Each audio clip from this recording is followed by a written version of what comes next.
Hey, tonight we're going to travel back to one of the toughest jobs in Victorian England. Imagine waking up in the dead of night, working in sweltering heat with coal dust filling your lungs and kneading massive amounts of dough with your bare hands until your back feels like it might snap. This is the story of Thomas Barrow, a baker in the industrial heart of 1870s Birmingham during a time when baking was literally a deadly profession. You'll feel the heat of the coal-fired ovens against your skin, taste the grit of Victorian city air, and experience both the struggles and small triumphs of the people who made the bread that fed a nation.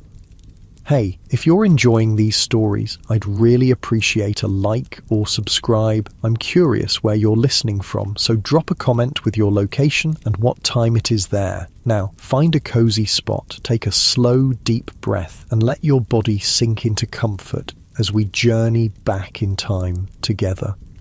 Congratulations, you've just woken up in Birmingham, England in 1872. The clock on the wall reads 10:30 in the evening, but for you, the day is just beginning. Your name is Thomas Barrow and you're a journeyman baker, one of the 14,000 men who work through the night to feed Victorian Britain's growing cities.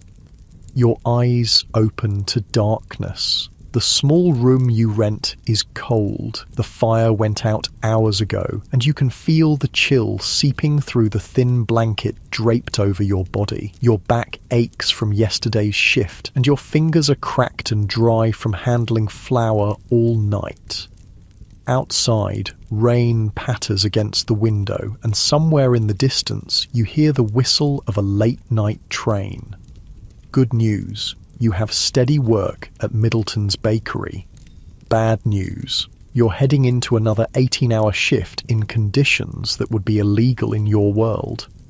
As you swing your legs over the edge of your narrow bed, your feet touch the cold wooden floor. A single candle illuminates your sparse belongings, a change of clothes, a worn Bible, and a small photograph of the countryside where you grew up, before the factories came, before the smoke, before Britain transformed into the world's first urban economy.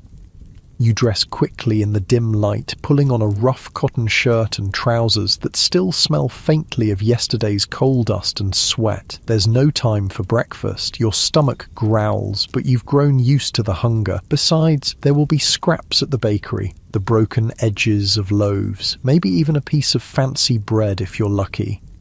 The streets of Birmingham are dark and mostly empty as you make your way to work. Gas lamps cast pools of yellow light on the wet cobblestones, and your boots splash through puddles as you hurry along. The air smells of coal smoke and the lingering stench from the open sewers. Britain's industrial revolution is in full swing, and the price of progress is paid in soot-stained buildings and blackened lungs. You pass a group of men stumbling out of a pub, their laughter echoing in the quiet street. They've finished their day's work while yours is just beginning. A twinge of envy passes through you, but you push it aside. At least you have work. At least you're not in the workhouse like so many others who couldn't find employment in the crowded city. The bakery is a small building tucked between a cobbler's shop and a butcher's. When you push open the door, a wave of heat hits you. The ovens have already been lit. The foreman, Mr. Simmons, looks up from where he's setting the sponge. The pre-dough that's been fermenting since earlier in the day. "You're late, Barrow," he says, though you're not. His face is ruddy from the heat, his thick moustache flecked with grey. At 50, he's ancient for a baker. Most don't live past 42.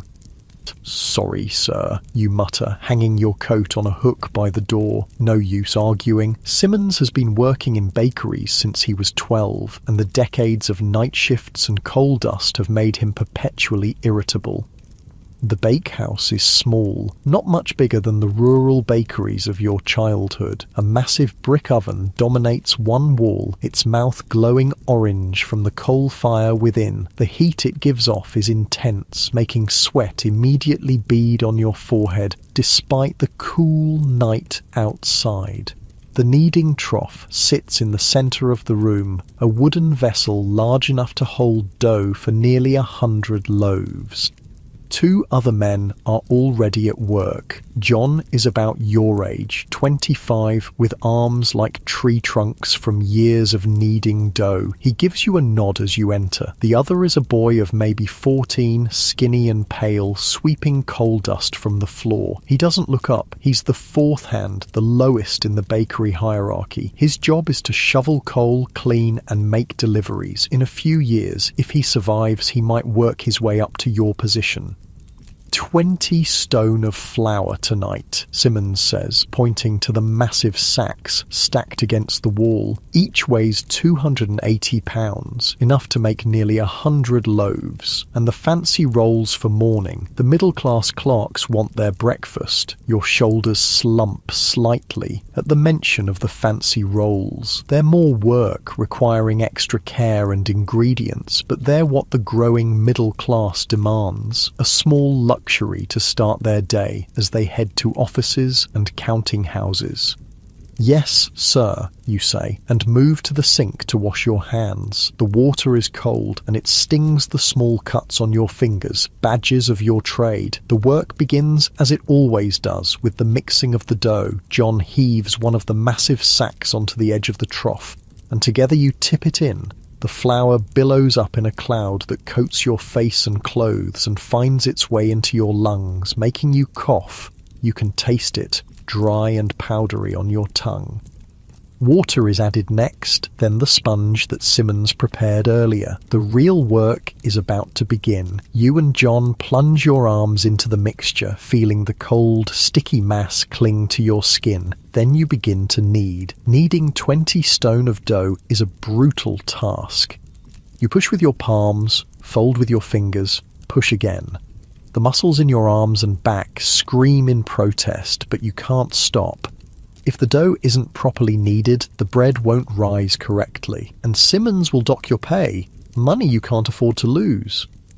Sweat pours down your face and back, soaking your shirt. The air in the bakehouse is thick with flour dust and coal smoke, making each breath a struggle. Your lungs burn and you cough, bringing up phlegm-tinged grey with coal dust. This is why bakers die young. This is why, of 111 bakers examined in one study, 108 were found to be suffering from lung disease.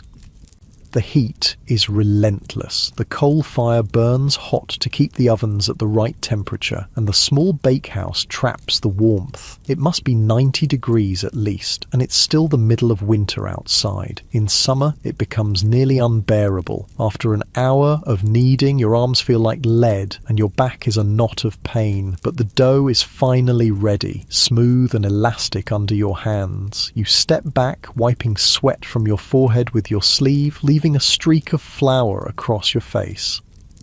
"Rest now," Simmons says. "Dough needs to prove." This is the one small mercy of the night, a brief period of rest while the dough rises. In the corner of the bakehouse is a makeshift bed, a flour sack stretched over the lid of the kneading trough. It's not comfort by any measure, but it's a chance to close your eyes for an hour or two. You collapse onto this rough bed, too exhausted to care about the hard surface or the heat or the flour dust that fills your nostrils. John takes his place on the floor nearby, using his folded jacket as a pillow. The boy continues sweeping, occasionally adding coal to the fire to maintain the temperature. Sleep comes quickly, but is no less shallow. The bakehouse never truly quiets. There's the crackle of the fire, the occasional instruction from Simmons, the sound of the boy's broom against the stone floor. But your body, desperate for rest, takes what it can get. You dream of green fields and clean air, of the small village where you were born, before your father lost his farm and moved the family to Birmingham in search of work, before he died in a factory accident, leaving you to support your mother and younger sisters. In your dream, the sun is warm on your face, and the air smells of grass and wildflowers instead of coal and sweat.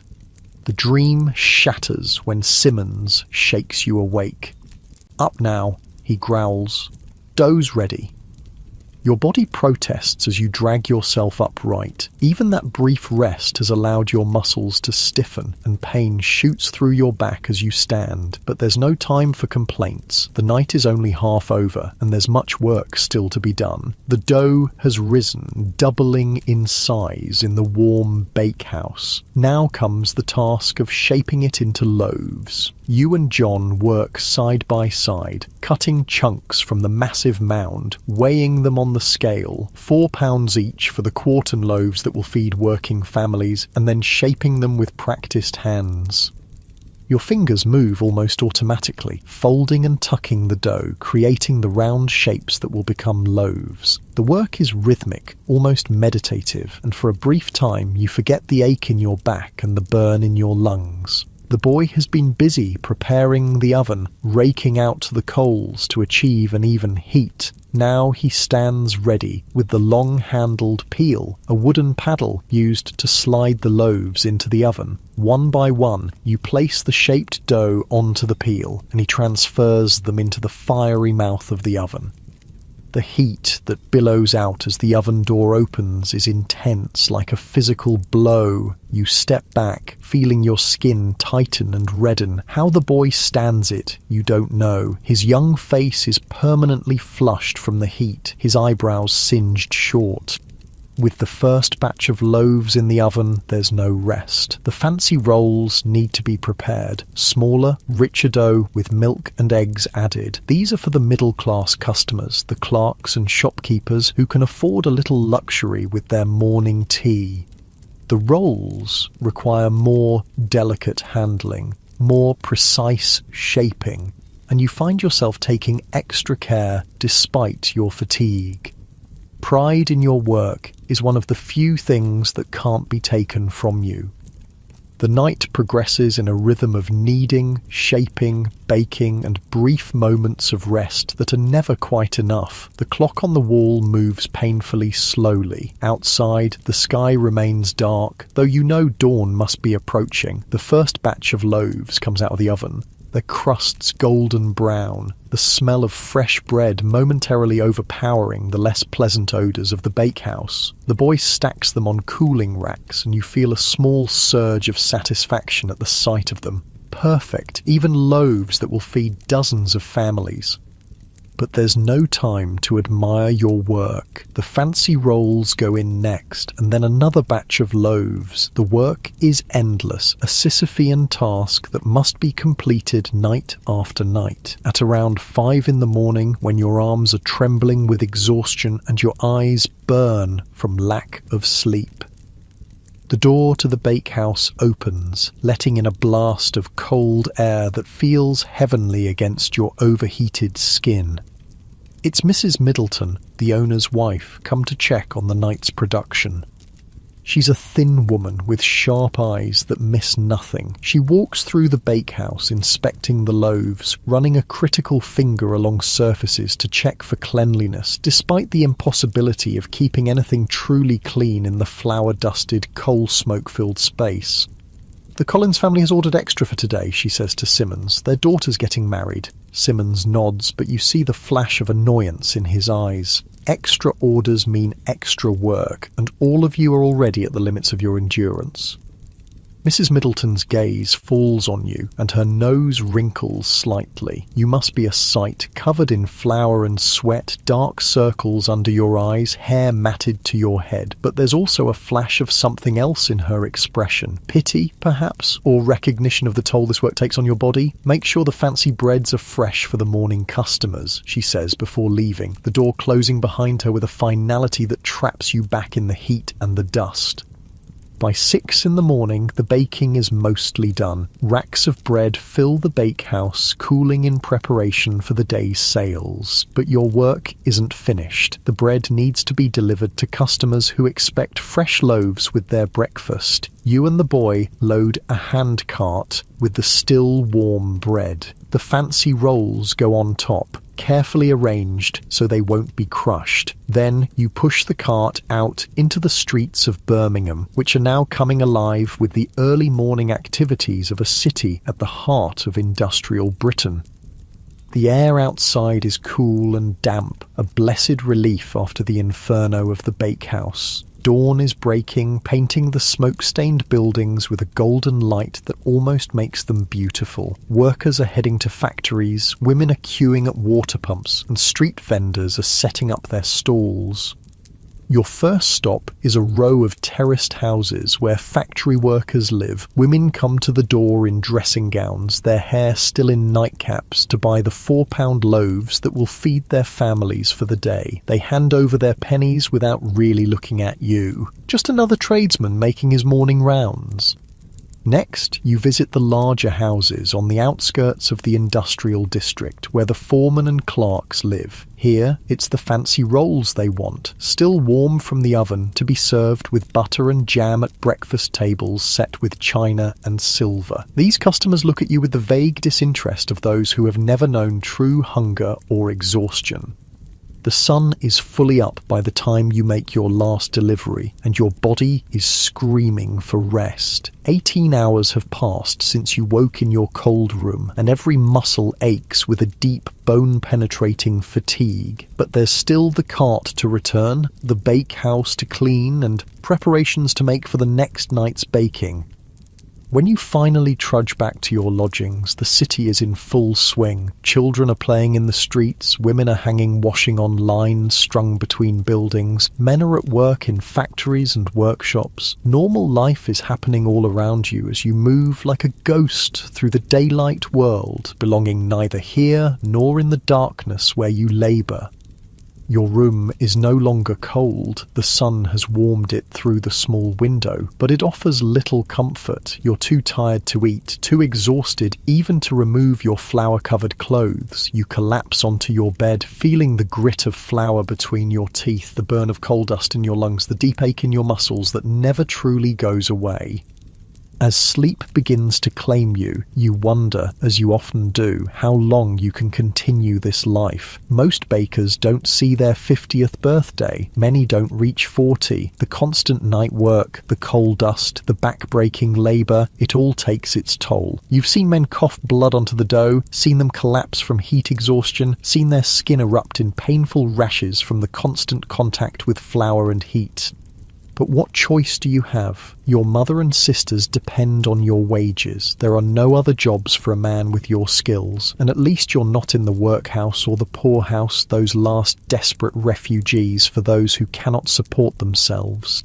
As consciousness fades, one final thought drifts through your mind. Tomorrow night, you'll do it all again, and the night after that. And the night after that, until your body gives out or some new invention makes your labour obsolete. This is the life of a Victorian baker, brutal, relentless and necessary, because no matter how industrial Britain becomes, people still need their daily bread. The weight of sleep presses down on you like a heavy blanket and your breathing deepens. Outside, the sounds of the city continue. Cartwheels on cobblestones, children's shouts, a street vendor's cry, but you hear none of it. For a few precious hours, you escape the heat and the pain and the endless work. You sleep the dreamless sleep of the utterly exhausted, your body slowly recovering for the night to come. And as you sleep, the bread you made feeds the city that is slowly killing you. It's just after 10 in the evening when Thomas wakes again, his body still heavy with exhaustion. The brief hours of daylight sleep were not enough to fully restore him, but they rarely are. He sits up slowly, wincing as his stiff muscles protest. His lungs feel tight, and he coughs, bringing up phlegm darkened by coal dust. The taste in his mouth is bitter, a metallic tang that never fully goes away. Thomas splashes water from the basin onto his face, the shock of cold helping to clear the fog of fatigue. Through the thin walls of his lodging house, he can hear his neighbours, a family of 6 crammed into a room no bigger than his own. The children are crying, hungry probably. Food is expensive in the city, and wages barely cover the necessities.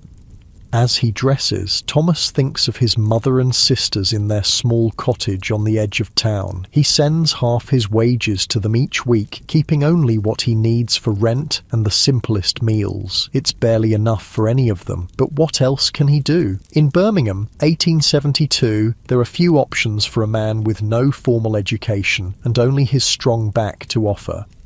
Tonight, the air outside is thick with fog, yellow-grey and acrid from the factory smokestacks. It clings to his skin and clothes as he makes his way through the narrow streets toward the bakery. Gas lamps cast eerie halos in the murk, and shadowy figures hurry past, faces wrapped in scarves against the poisonous air.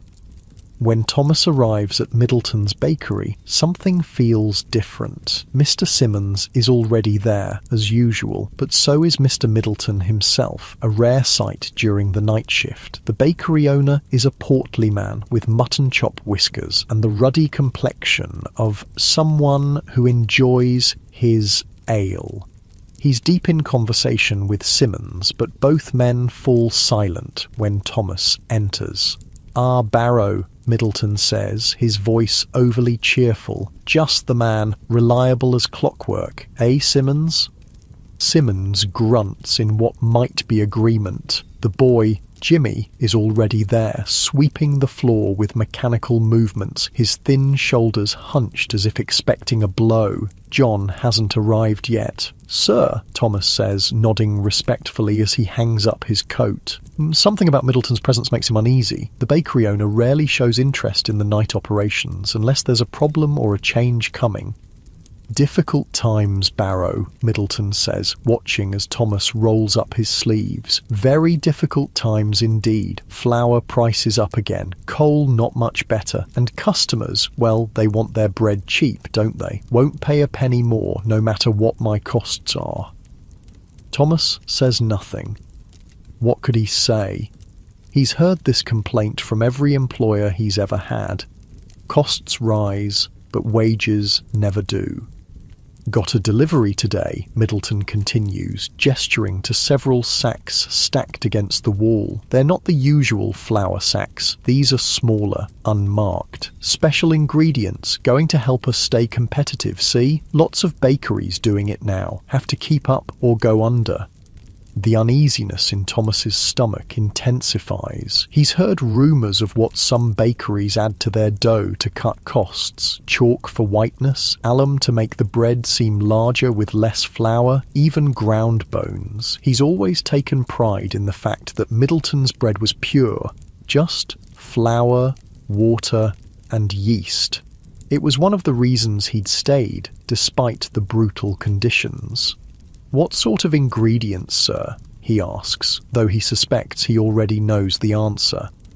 Middleton's eyes slide away from his. "Just some improvers. Make the bread whiter. Customers like that white bread, don't they? Think it's posh." He forces a laugh. "Nothing to worry about. All the big London bakeries use it. Been doing it for years." The door opens, letting in a swirl of fog and John's bulky frame. He nods to the room in general, then stops short when he sees Middleton.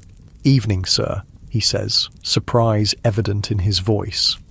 "Just leaving, Walker," Middleton says. "Was explaining to Barrow here about our new process." He claps his hands together once, a forced gesture of finality. "Right then, I'll leave you to it. Need 50 extra loaves tonight. Big order from the factory canteen." After Middleton leaves, a heavy silence falls over the bakehouse. Thomas meets John's questioning gaze, then looks pointedly at the unmarked sacks. John's expression darkens as understanding dawns. "Chalk?" he asks quietly. "And alum, I'd wager," Simmons says, his voice neutral. "It's not the first time, and it won't be the last. Better than losing your job when the bakery closes because it can't compete." Thomas feels a surge of anger. "It's not right," he says. "People trust us. They're feeding this bread to their children." Simmons gives him a hard look. "It's this or nothing, Barrow. You've got family depending on you, haven't you? We all have. Times are hard." And they are hard, Thomas knows. The bakery business operates on razor-thin margins. For every successful operation like the aerated bread company with its modern methods, dozens of small bakeries like Middleton's struggle to stay afloat. Competition is fierce, with hundreds of bakeries in Birmingham alone. It won't harm anyone, Simmons continues more gently now. Just bulks out the dough a bit, makes it look nicer.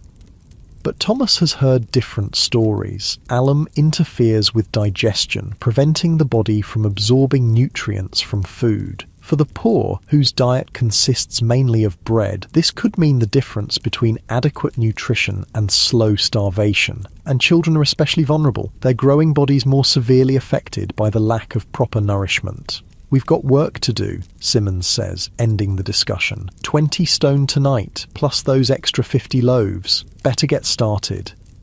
The usual routine begins. John heaves a sack of flour onto the edge of the trough, but before they tip it in, Simmons brings over one of the unmarked sacks. 10%, he says. That's what Middleton wants. 10% chalk to start. The chalk is a fine white powder, almost indistinguishable from flour except for a faint grittiness when Thomas rubs it between his fingers. When mixed with the flour, it's impossible to tell it's there at all. But Thomas knows, and the knowledge sits heavy in his stomach as they begin the familiar process of mixing and kneading. The dough feels different, slightly gritty under his hands. The usual elasticity is diminished and it takes more effort to work it into a smooth mass. Sweat pours down Thomas's face as he kneads, his muscles screaming with the effort. The coal fire burns hot in the oven, filling the small space with suffocating heat. Enough, Simmons says eventually. Let it prove. Thomas steps back, his arms trembling with exertion. His shirt is soaked through with sweat, and his lungs burn with each breath. But worse than the physical discomfort is the knot of shame in his chest. He's participating in a deception, helping to produce bread that isn't what it appears to be. The brief rest period offers no relief tonight. Thomas lies on the makeshift bed, staring at the ceiling, too troubled to sleep despite his exhaustion. Beside him, John snores softly, apparently unbothered by their new task. The boy, Jimmy, sits huddled in a corner, picking at a piece of dry bread, yesterday's leftovers. Thomas watches him for a moment, thinking of his own sisters back home. They're not much older than Jimmy, and like him, they're thin from never quite having enough to eat.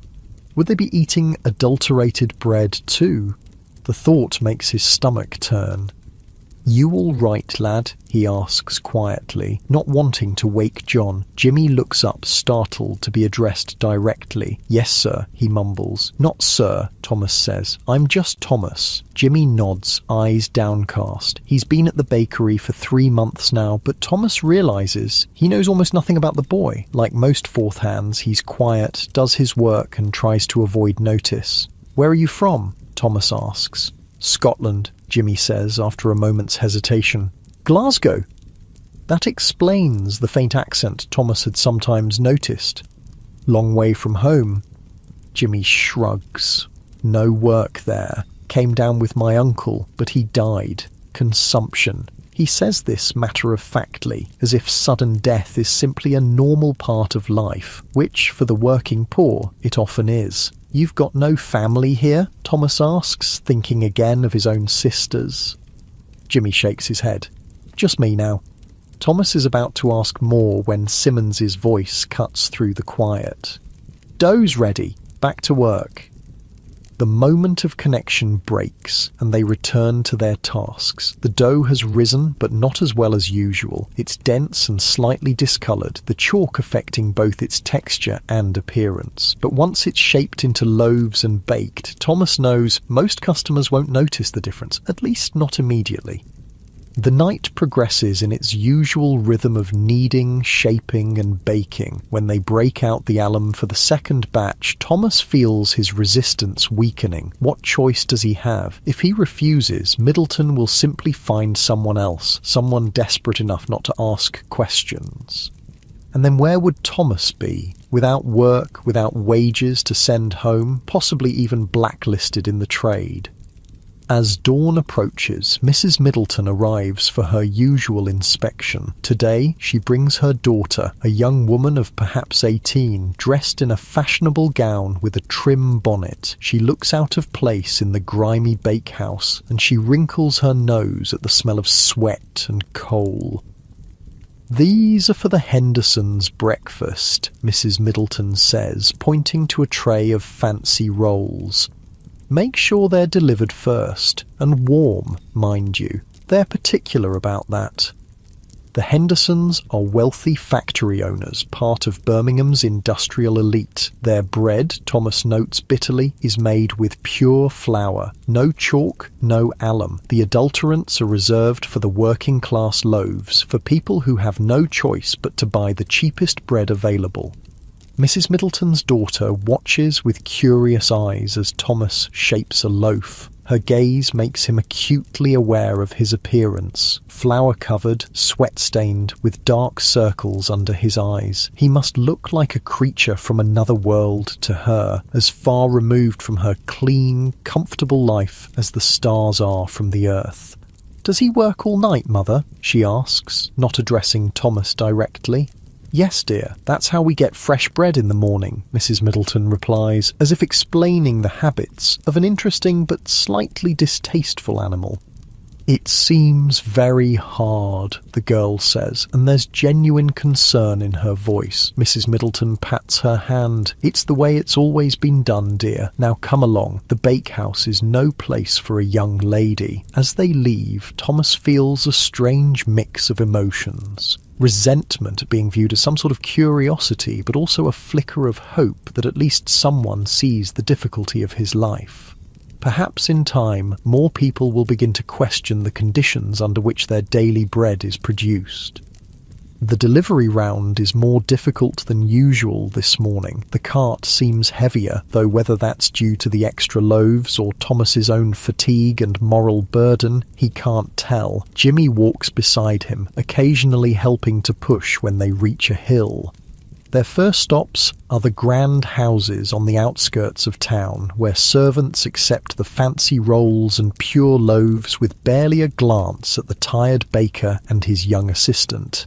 Here, bread is just one of many items delivered daily to maintain the comfortable lifestyle of the wealthy. Next come the middle-class neighbourhoods, where clerks and shop owners live in modest but respectable houses. They too receive the better quality bread, though not as fine as that delivered to the wealthy. These customers sometimes exchange a word or two with Thomas, commenting on the weather or asking after his health with casual disinterest. Finally, they reach the working-class districts, rows of terraced houses packed tightly together, washing lines strung between buildings, children already playing in the narrow streets despite the early hour. Here, it's the adulterated loaves they deliver, the bread bulked out with chalk and alum that will form the main sustenance for families already struggling with poor nutrition. A woman answers the door at one house, a baby on her hip and two small children clinging to her skirts. Her face is prematurely lined, her hair streaked with grey, though she can't be much older than 30. She counts out pennies carefully before accepting the loaf. And Thomas sees how thin her fingers are, how the bones stand out at her wrists. "Looks nice and white today," she says, examining the loaf with approval. "The children like it better when it's white." Thomas feels a stab of guilt. The whiteness she admires comes from the chalk, not from any superior quality of flour. But what can he say? That the bread she's feeding her children is adulterated? That it might contribute to the malnutrition already evident in their thin faces and dull eyes? "Yes, ma'am," he says instead, accepting her hard-earned pennies. As they move on, Jimmy speaks unexpectedly. "It's not right, is it?" he says quietly. "Different bread for different people." Thomas is surprised by the boy's perception. "No," he agrees, "it's not right." But what can we do? Jimmy asks, and it's a genuine question, not rhetorical. Thomas has no answer. What indeed can two powerless workers do against a system designed to maximize profit at the expense of the poor? In this industrial age, human health and dignity are secondary considerations at best. The rest of the deliveries pass in thoughtful silence. By the time they return to the bakery, the sun is fully up, casting a deceptively cheerful light on the smoke-stained buildings. Thomas's body aches with exhaustion, but his mind is troubled, preventing the usual mindless stumble through the final tasks of his shift. As he's cleaning the kneading trough, Mr. Middleton appears again, unusual for this time of day. He seems pleased, rubbing his hands together as he surveys the empty racks that indicate all bread has been sold. "Good work today, men," he says. "Very good work. Those factory orders make all the difference, eh? And not a complaint about quality." He chuckles, a conspiratorial sound that makes Thomas's skin crawl. "The chalk, sir," Thomas says before he can stop himself. It's not good for people, especially children." Middleton's jovial expression hardens. "Not your concern, Barrow. You're paid to bake, not to worry about such things." "But, sir—" "Enough." Middleton's voice is sharp now. "You think I like it. You think I want to put that stuff in my bread. I'm a businessman, Barrow. I have competitors who'd put me out of business in a heartbeat if I can't match their prices, and I can't match their prices without cutting corners somewhere." He steps closer, lowering his voice. "You've got family depending on you. I know that. So do I. So does every man here. Would you rather I close the bakery, put you all out of work? Is that better for the children you're so concerned about?" Thomas looks down, unable to meet his employer's gaze. The cruel logic of industrial capitalism has him trapped. Middleton is right. If he refuses to adulterate his bread, his competitors will simply continue the practice, and Middleton's bakery will fail. The only real solution would be regulation that applies to all bakeries equally, preventing any from gaining an advantage through adulteration. But such regulations seem a distant dream in a society that prioritizes profit above all else. "No, sir," Thomas says finally. "I understand." Middleton's expression softens slightly. "Look, it's not as bad as all that. People have been putting alum in bread for decades. If it was really dangerous, don't you think someone would have stopped it by now?" But Thomas knows that's not how things work. The poor have always been expendable, their suffering invisible to those with the power to enact change. Still, he nods, accepting the rationalization because he has no alternative. "Good man," Middleton says, clapping him on the shoulder. "Get some rest now. Big order again tomorrow night." The walk back to his lodgings feels longer than usual, each step an effort as fatigue and moral uncertainty weigh Thomas down. The streets are busy now, filled with people going about their daily business, factory workers heading for their shifts, women shopping at market stalls, children running errands or playing in the gutters. Thomas passes a group of ragged children sharing a loaf of bread, probably from Middleton's or another bakery just like it. They tear off pieces with dirty fingers, chewing eagerly. For them, even adulterated bread is better than no bread at all. Thomas wonders if that justifies what he's doing, then decides it doesn't. There should be better options than choosing between starvation and slow poisoning.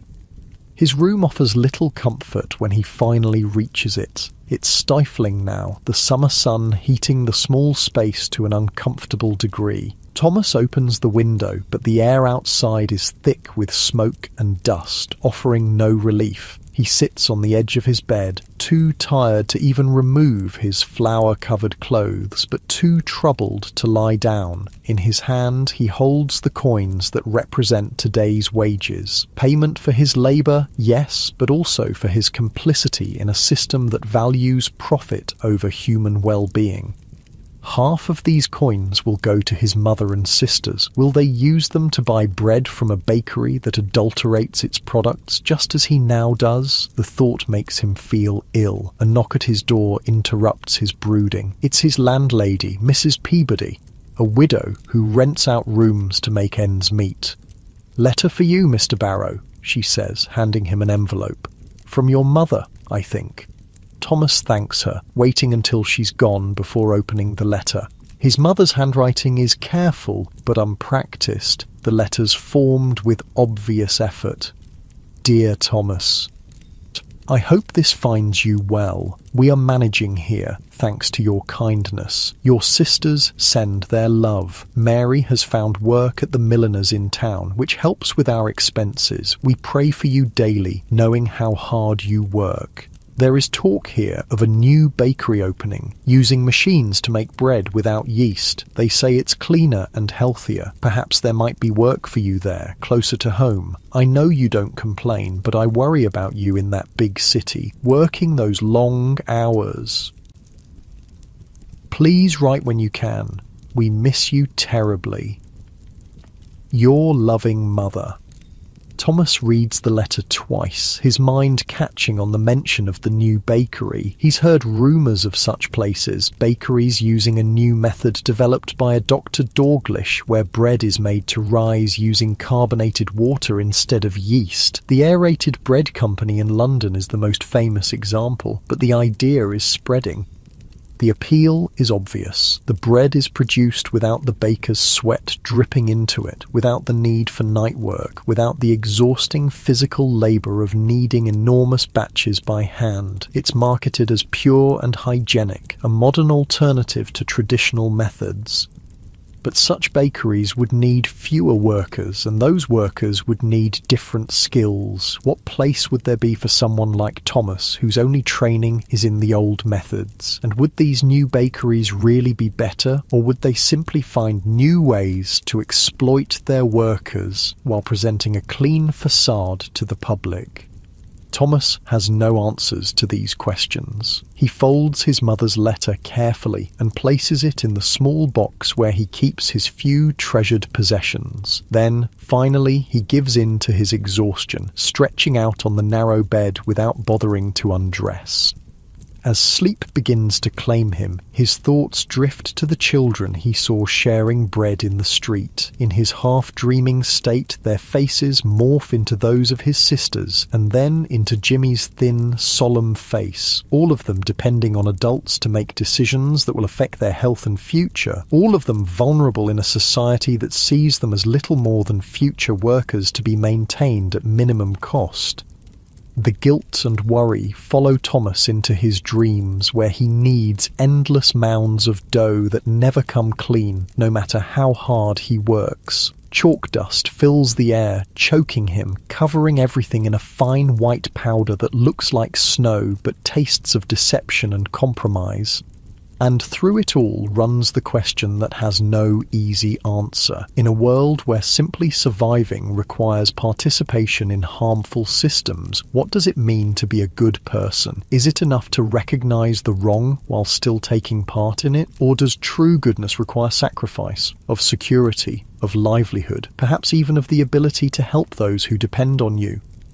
Thomas finds no resolution, even in sleep. The questions echo in his mind as the day passes outside his window, the sun tracking across the sky, marking hours that bring him inexorably closer to another night at the bakery, another batch of adulterated bread, another compromise of his principles in the name of survival.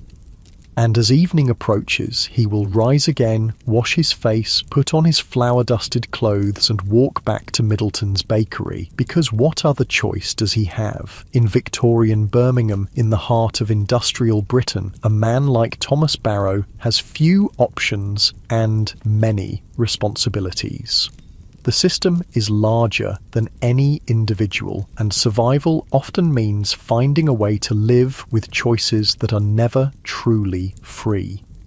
Thomas wakes to the sound of children playing in the street below his window. For a moment, he's disoriented. It's still daylight, and his body, conditioned to sleep through the day and work at night, resists consciousness. Then he remembers. It's Sunday, his one day off.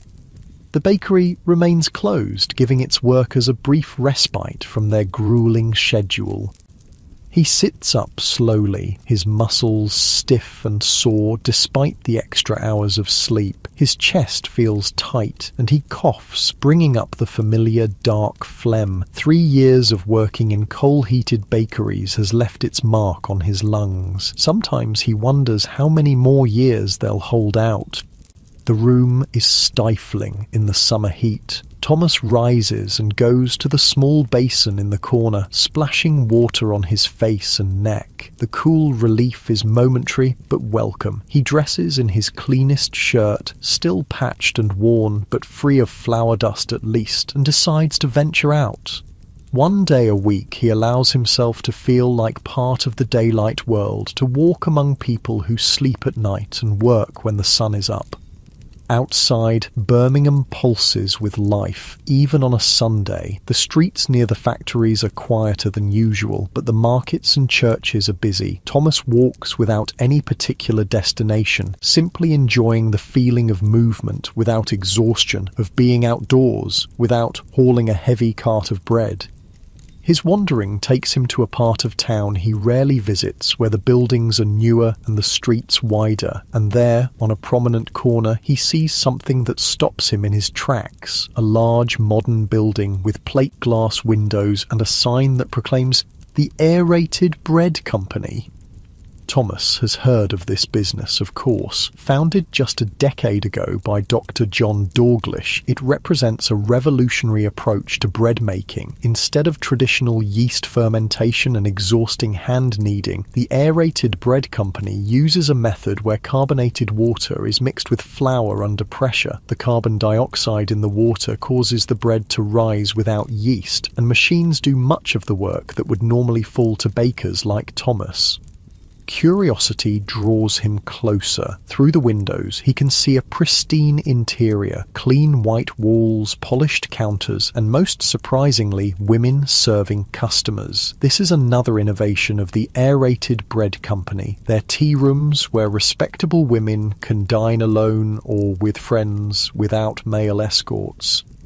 The contrast with Middleton's grimy underground bakehouse could not be more stark. Here, everything is open to view, a testament to the company's pride in its hygienic methods. No more bread kneaded by sweating men in the dead of night, no more coal dust settling on the dough, no more 18-hour shifts that leave bakers dead by 40.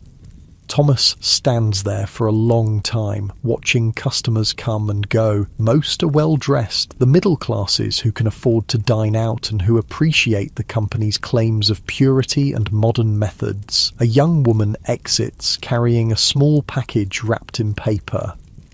She smiles at Thomas as she passes, then quickly looks away, perhaps noticing his worn clothes and the ingrained flour dust under his fingernails that never quite washes away.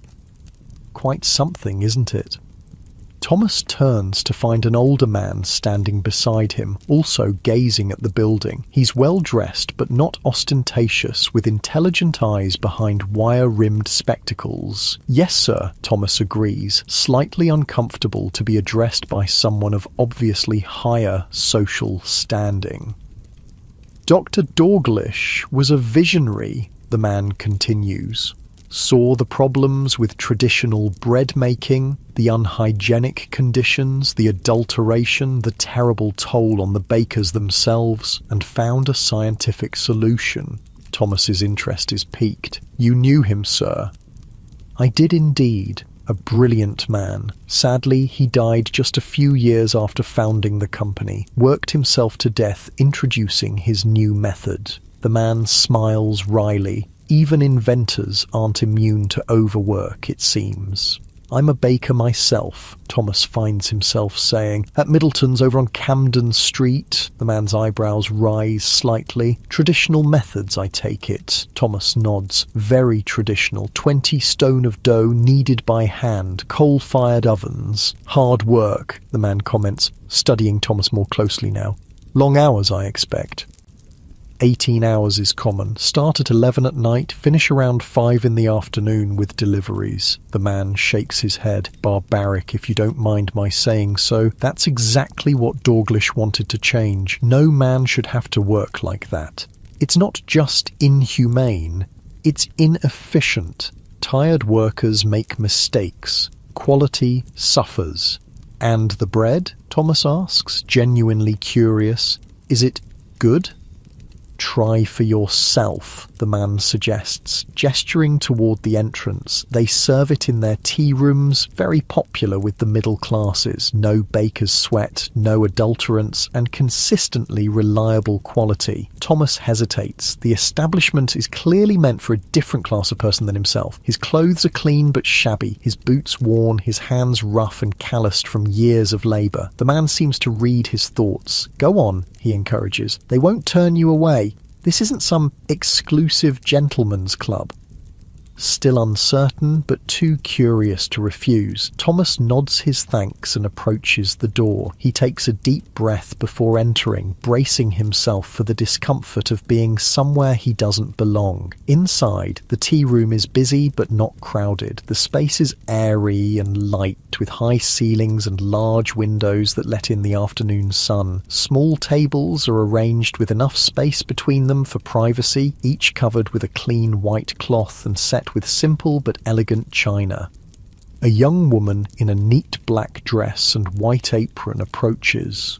"Table for one, sir?" she asks, showing no sign that she finds his presence unusual. "Yes, thank you," Thomas manages, following her to a small table near the window. "Would you like tea, sir? And perhaps some bread and butter? Our aerated bread is baked fresh throughout the day." "Yes, please," Thomas says, trying to sound more confident than he feels. "I've heard much about your bread." She smiles.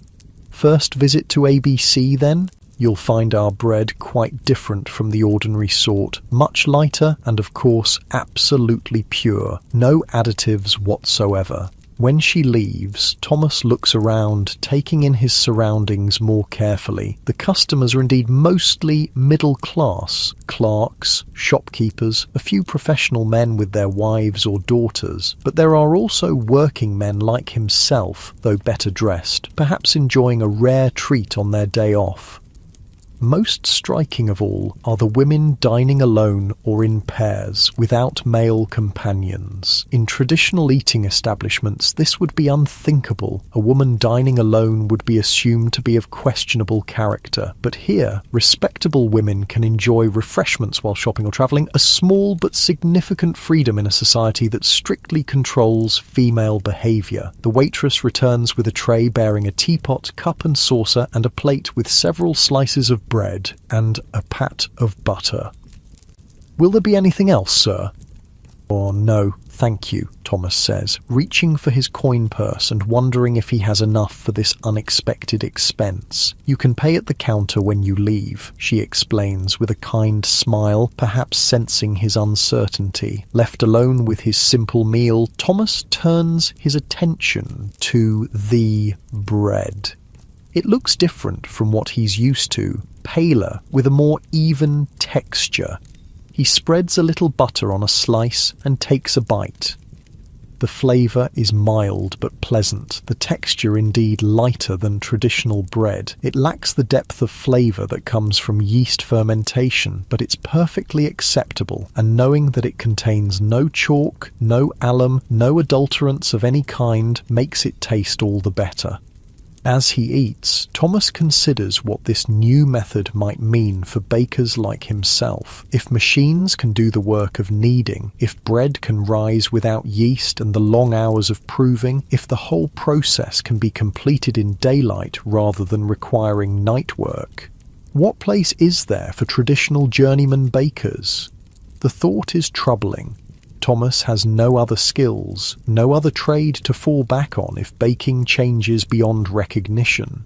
Yet he cannot deny the appeal of a method that spares bakers the back-breaking labour and deadly conditions he endures nightly.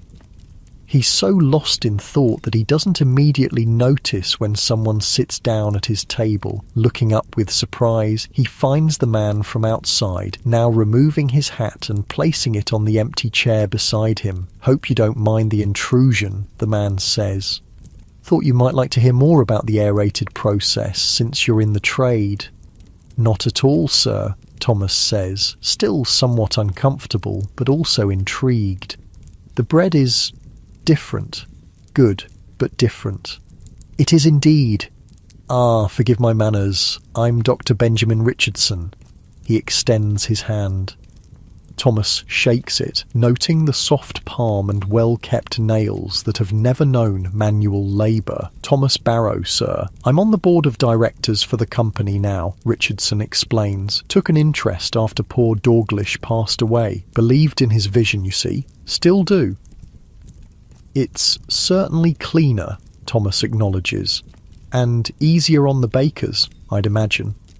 "Precisely." Richardson's eyes light up with enthusiasm. "The conditions in traditional bakeries are simply unconscionable. Underground rooms, no ventilation, coal dust everywhere, men working through the night when the body craves sleep. It's a recipe for disease and early death." Thomas can't argue with that assessment. He's seen older bakers coughing blood, their lungs ruined by years of inhaling flour dust and coal smoke. He's felt the constant exhaustion that comes from working against the body's natural rhythms. He's experienced the skin conditions that develop from constant contact with flour and heat. "But what happens to the journeyman?" Thomas asks, voicing his main concern. "If machines do the kneading, if the whole process is different, what becomes of men like me?" Richardson's expression turns thoughtful. "A fair question. The truth is, change is inevitable. The Industrial Revolution has transformed industry after industry, and baking can't remain stuck in medieval methods forever. So we're just obsolete." The word tastes bitter in Thomas's mouth. "Not obsolete," Richardson corrects gently, "but in need of adaptation. The aerated bread company still employs bakers, but they're trained in the new methods. They work reasonable hours in clean conditions. They operate machinery rather than breaking their bodies with manual labour. Most importantly, they live longer, healthier lives. And what of those who can't adapt, who are too old to learn new methods, or who can't find employment in these modern bakeries because they need fewer workers?"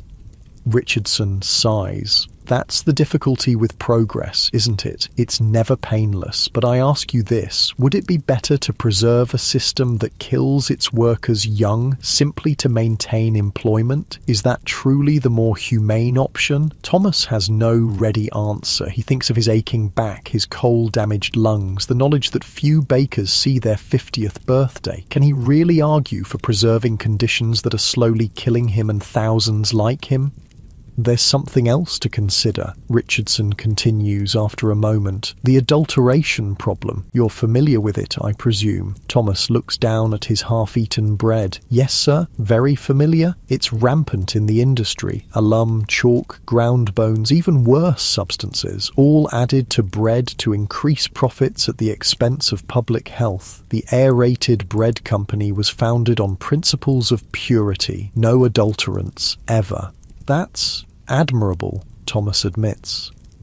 "It's not just admirable, it's necessary. Do you know how many children suffer from malnutrition because their primary food source, bread, has been stripped of nutritional value by unscrupulous practices? How many working men and women can't maintain their health because what they believe to be wholesome bread is actually harmful?"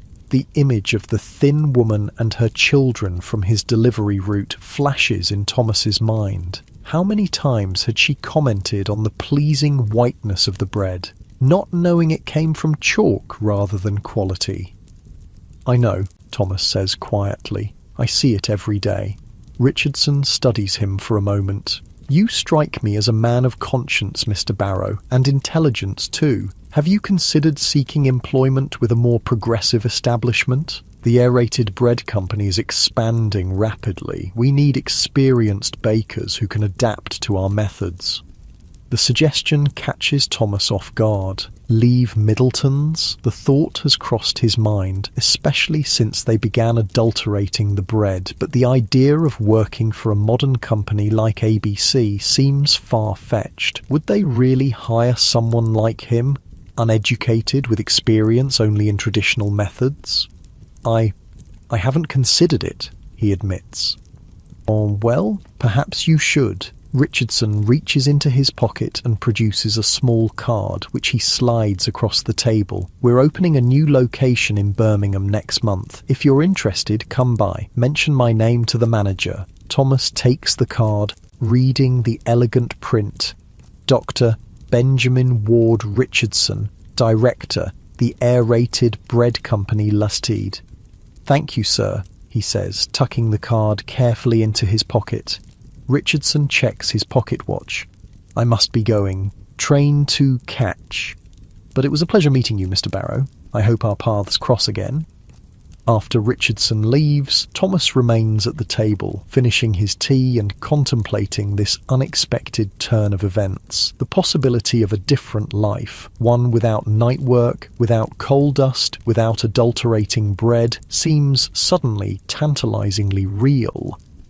But doubts crowd in as well. Would he be able to learn the new methods? Would the pay be comparable to what he earns now? And what of his loyalty to Middleton's despite recent developments? He's worked there for 3 years now, longer than at any previous bakery.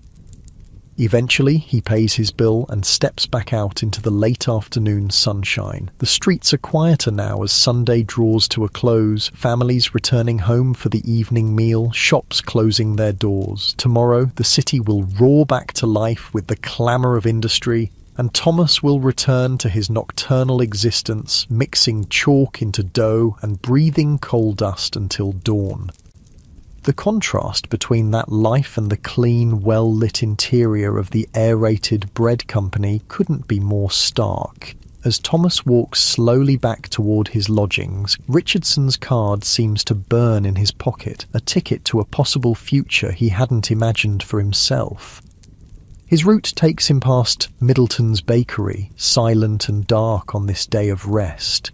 He pauses, looking at the familiar building with new eyes. The small, grimy windows, the worn bricks, the narrow door that leads down to the underground bakehouse, all of it suddenly seems antiquated, a relic of a passing era.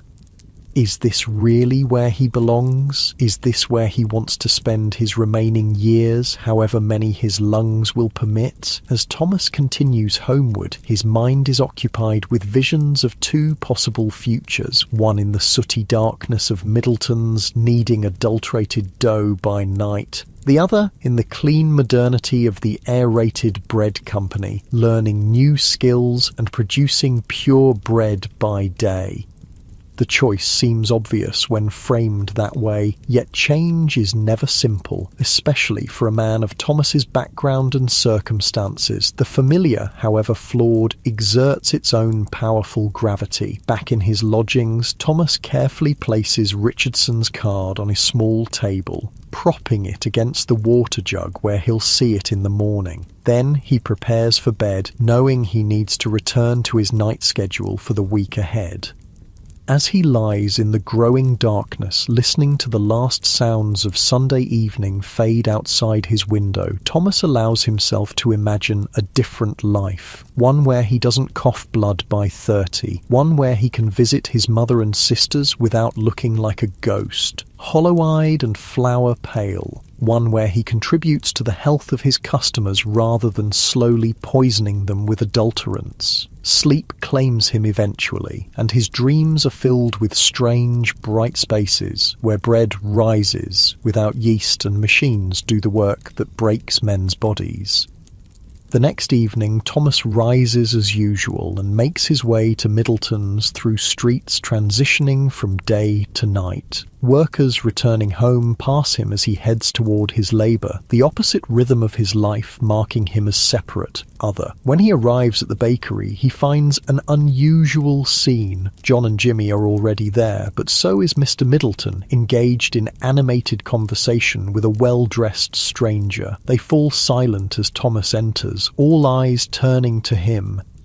"Ah, Barrow," Middleton says, his tone unnaturally hearty. "Just the man. Come meet Mr. Harrison. He's from the Aerated Bread Company." Thomas freezes halfway through removing his coat, certain for a wild moment that his thoughts of yesterday have somehow manifested this visitor.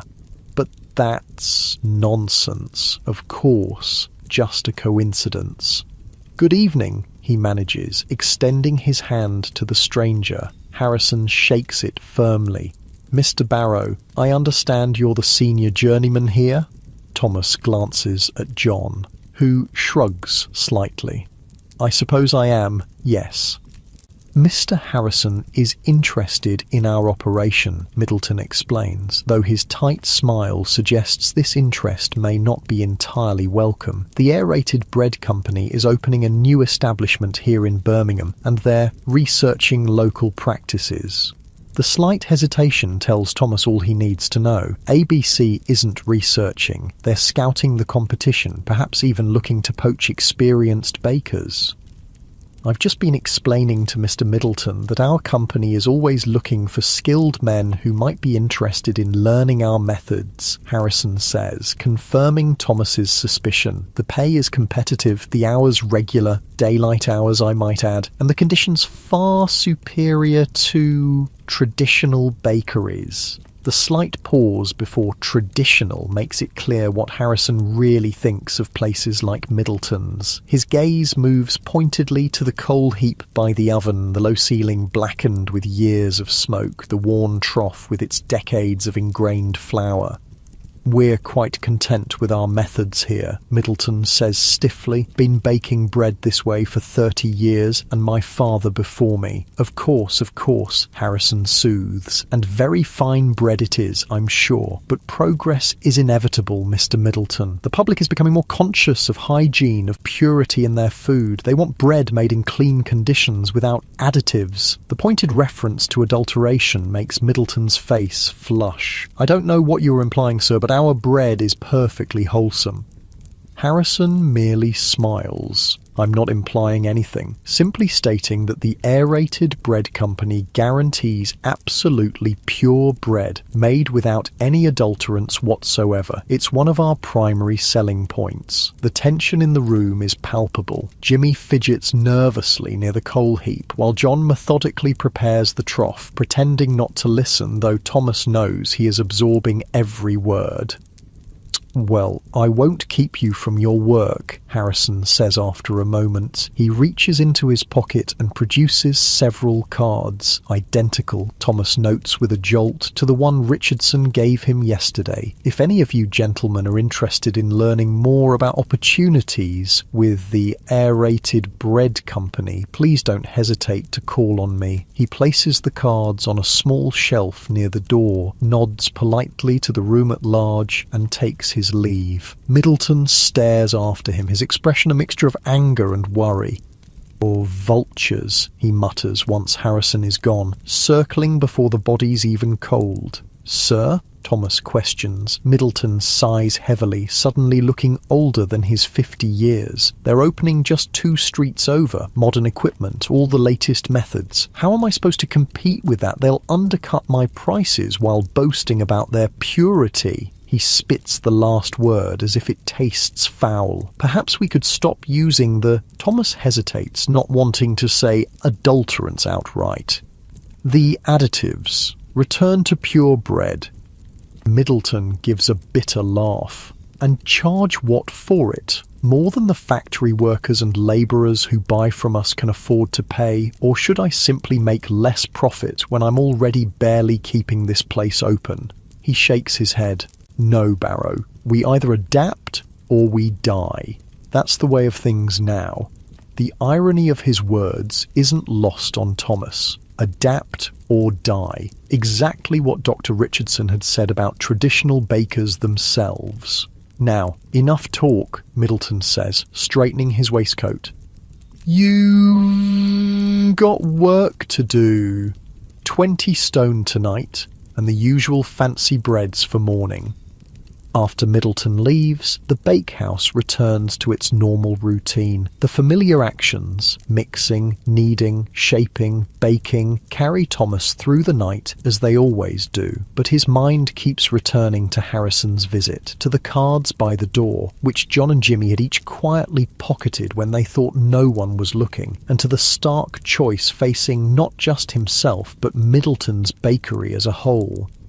The Industrial Revolution had transformed industry after industry, bringing machines to replace human labour, standardization to replace individual craft, efficiency to replace tradition. Now it was coming for baking, one of the oldest trades, virtually unchanged for centuries.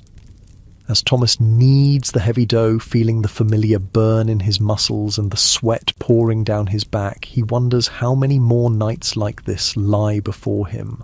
How many more he can endure, how many more he wants to endure, now that he knows an alternative exists.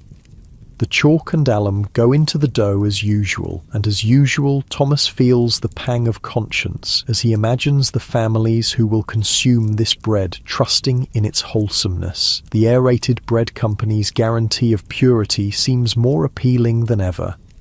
By morning, as he delivers the day's bread through streets coming alive with dawn, Thomas has made his decision. The card Dr. Richardson gave him is still in his pocket, a promise of a different future. As soon as his deliveries are done, instead of returning to his lodgings to sleep, he will visit the address printed on the card. He will inquire about employment with the aerated bread company.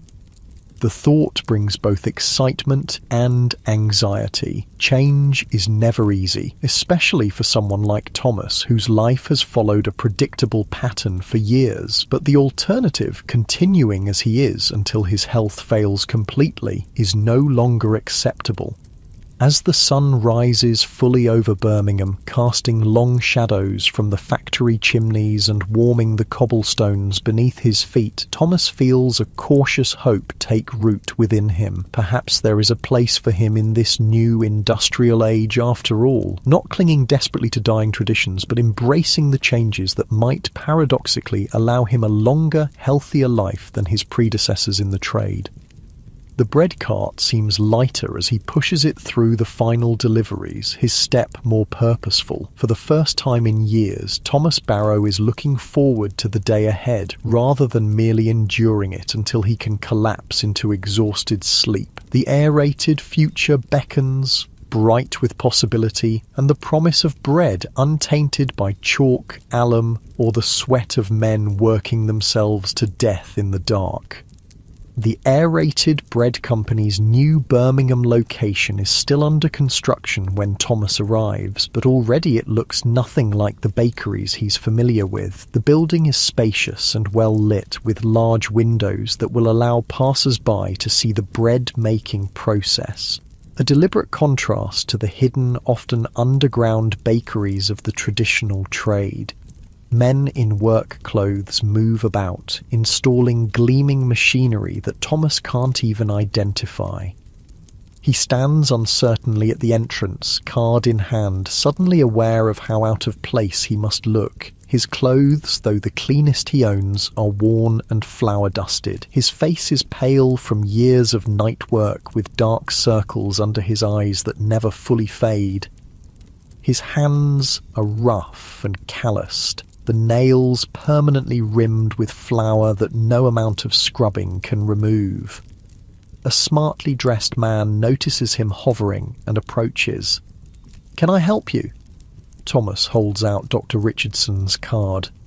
"I was told to ask for the manager about employment."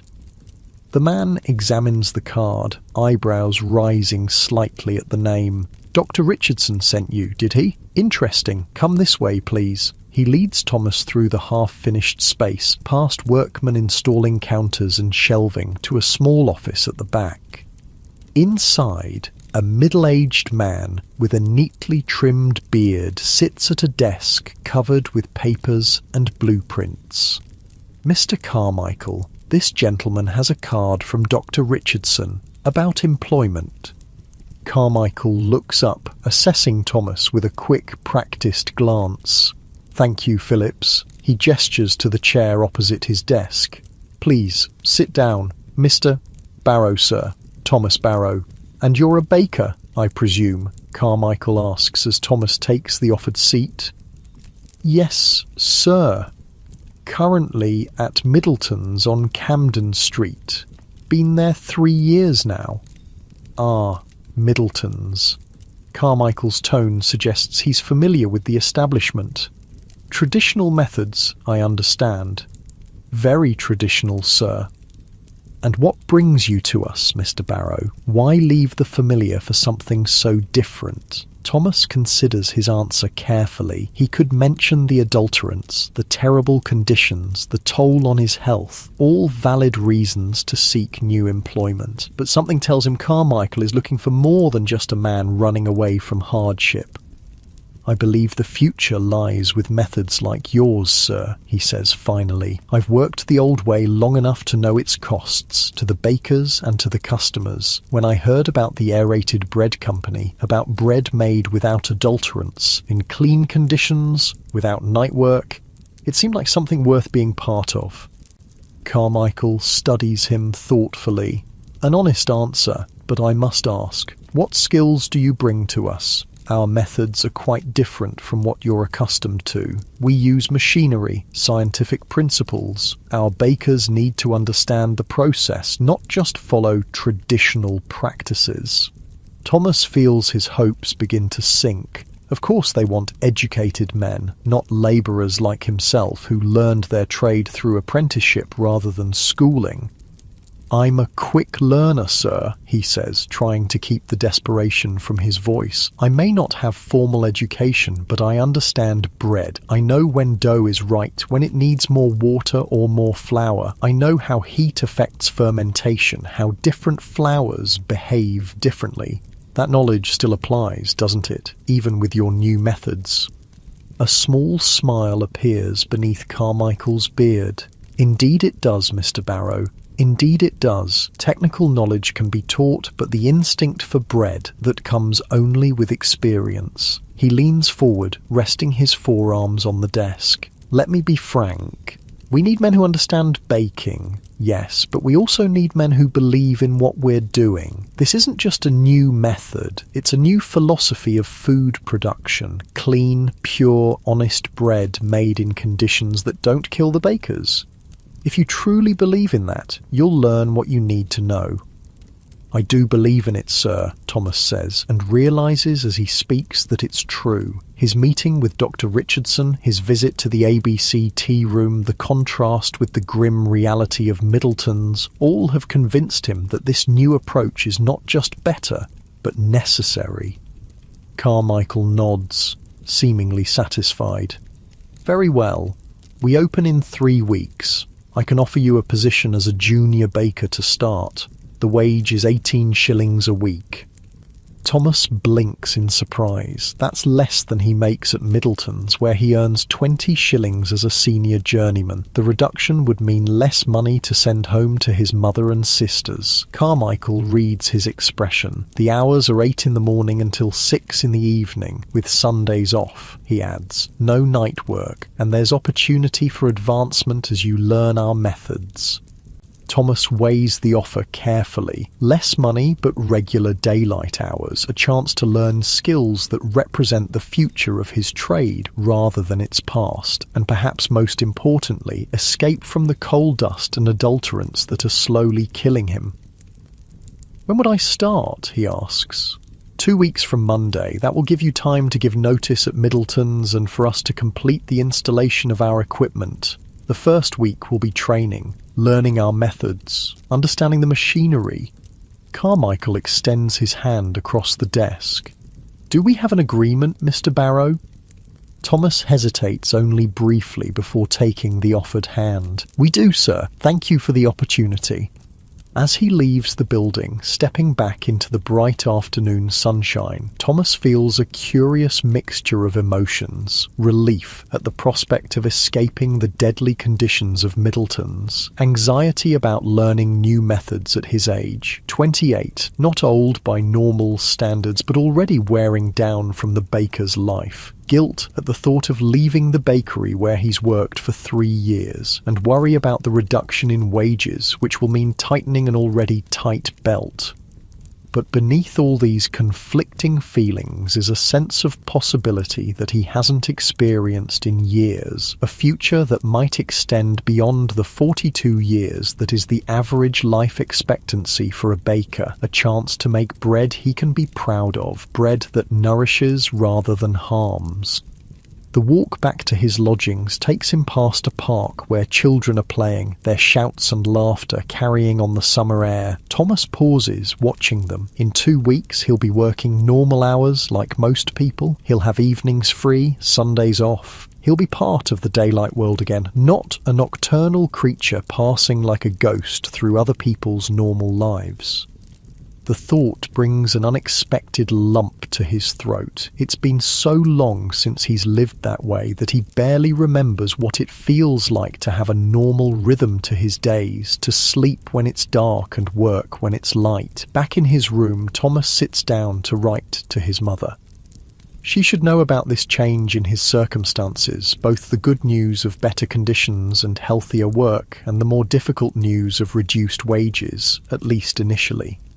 As he dips his pen in ink, he realizes he feels more awake, more alert than usual at this time of day. Normally, having been up all night, he would be fighting to keep his eyes open, his body craving the sleep it's denied during natural hours. But today, the prospect of change has energized him, pushing back the chronic fatigue that has been his constant companion for years.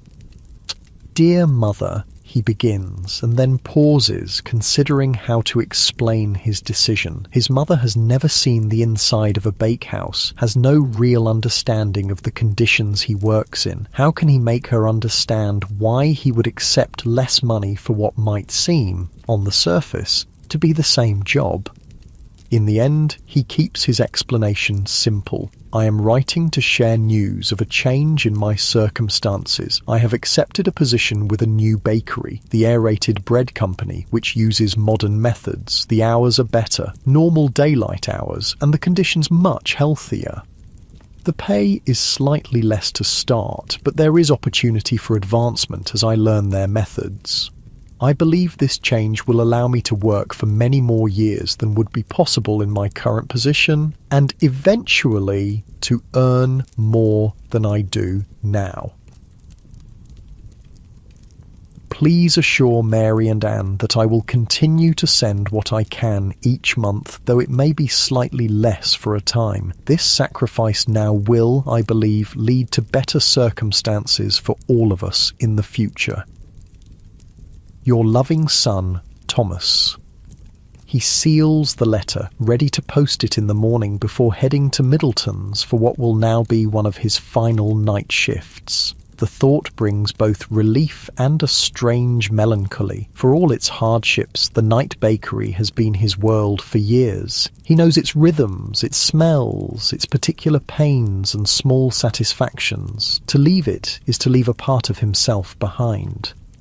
But as he prepares for sleep, real sleep, the deep rest his body has been craving, Thomas knows he's made the right decision. The future lies with methods like those of the aerated bread company, not with the traditional practices that are killing men like him one night shift at a time.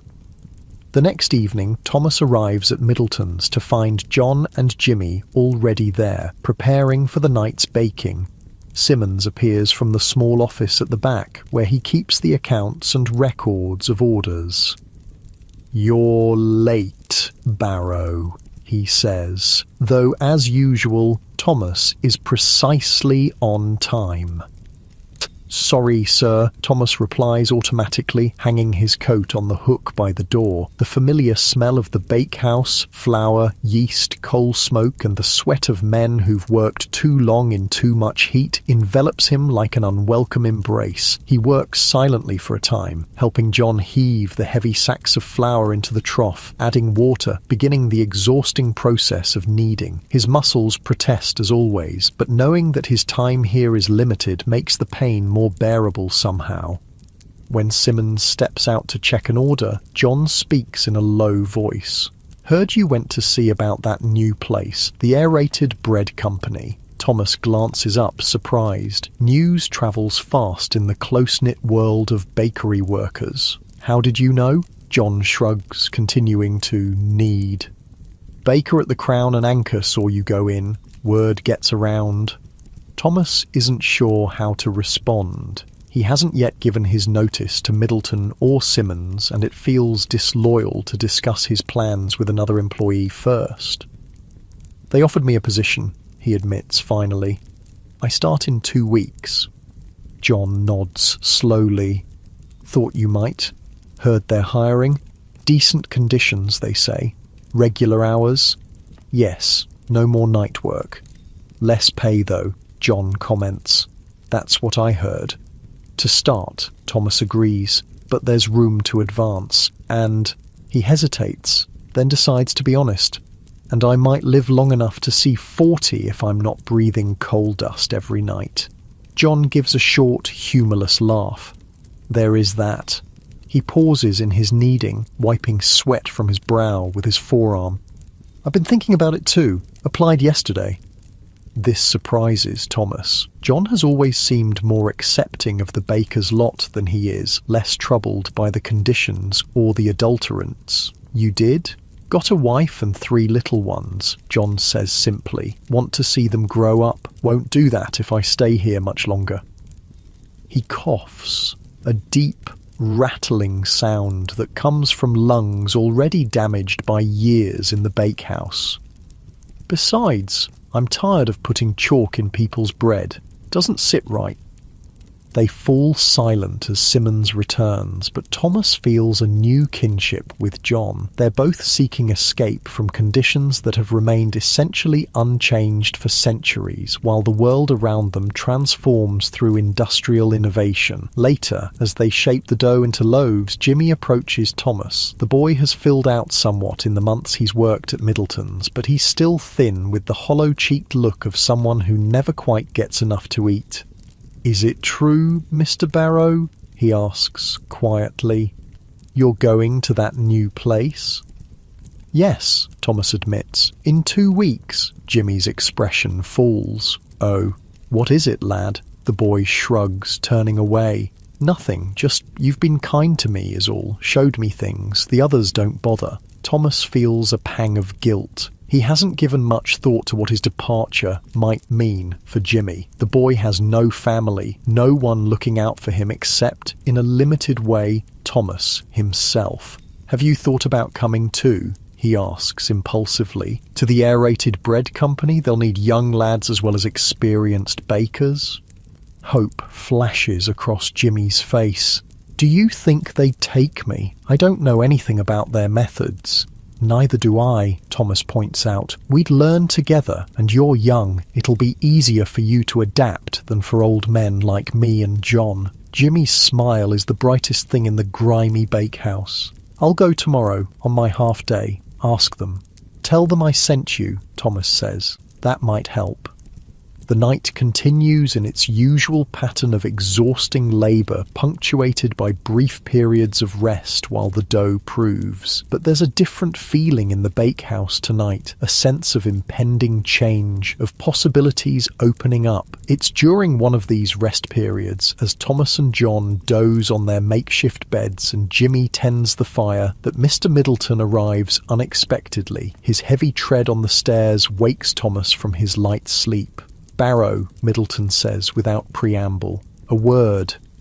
Thomas follows him to the small office, already suspecting what this is about. Word travels fast indeed. Middleton closes the door and turns to face him, his expression a mixture of anger and resignation. "So you're leaving us for the aerated bread company? There's no point in denying it." "Yes, sir, in 2 weeks. After all I've done for you, 3 years of steady employment, a senior position, good wages." Thomas bristles slightly at the implication that he's being ungrateful. "I've worked hard for those wages, sir. 18-hour shifts, night after night."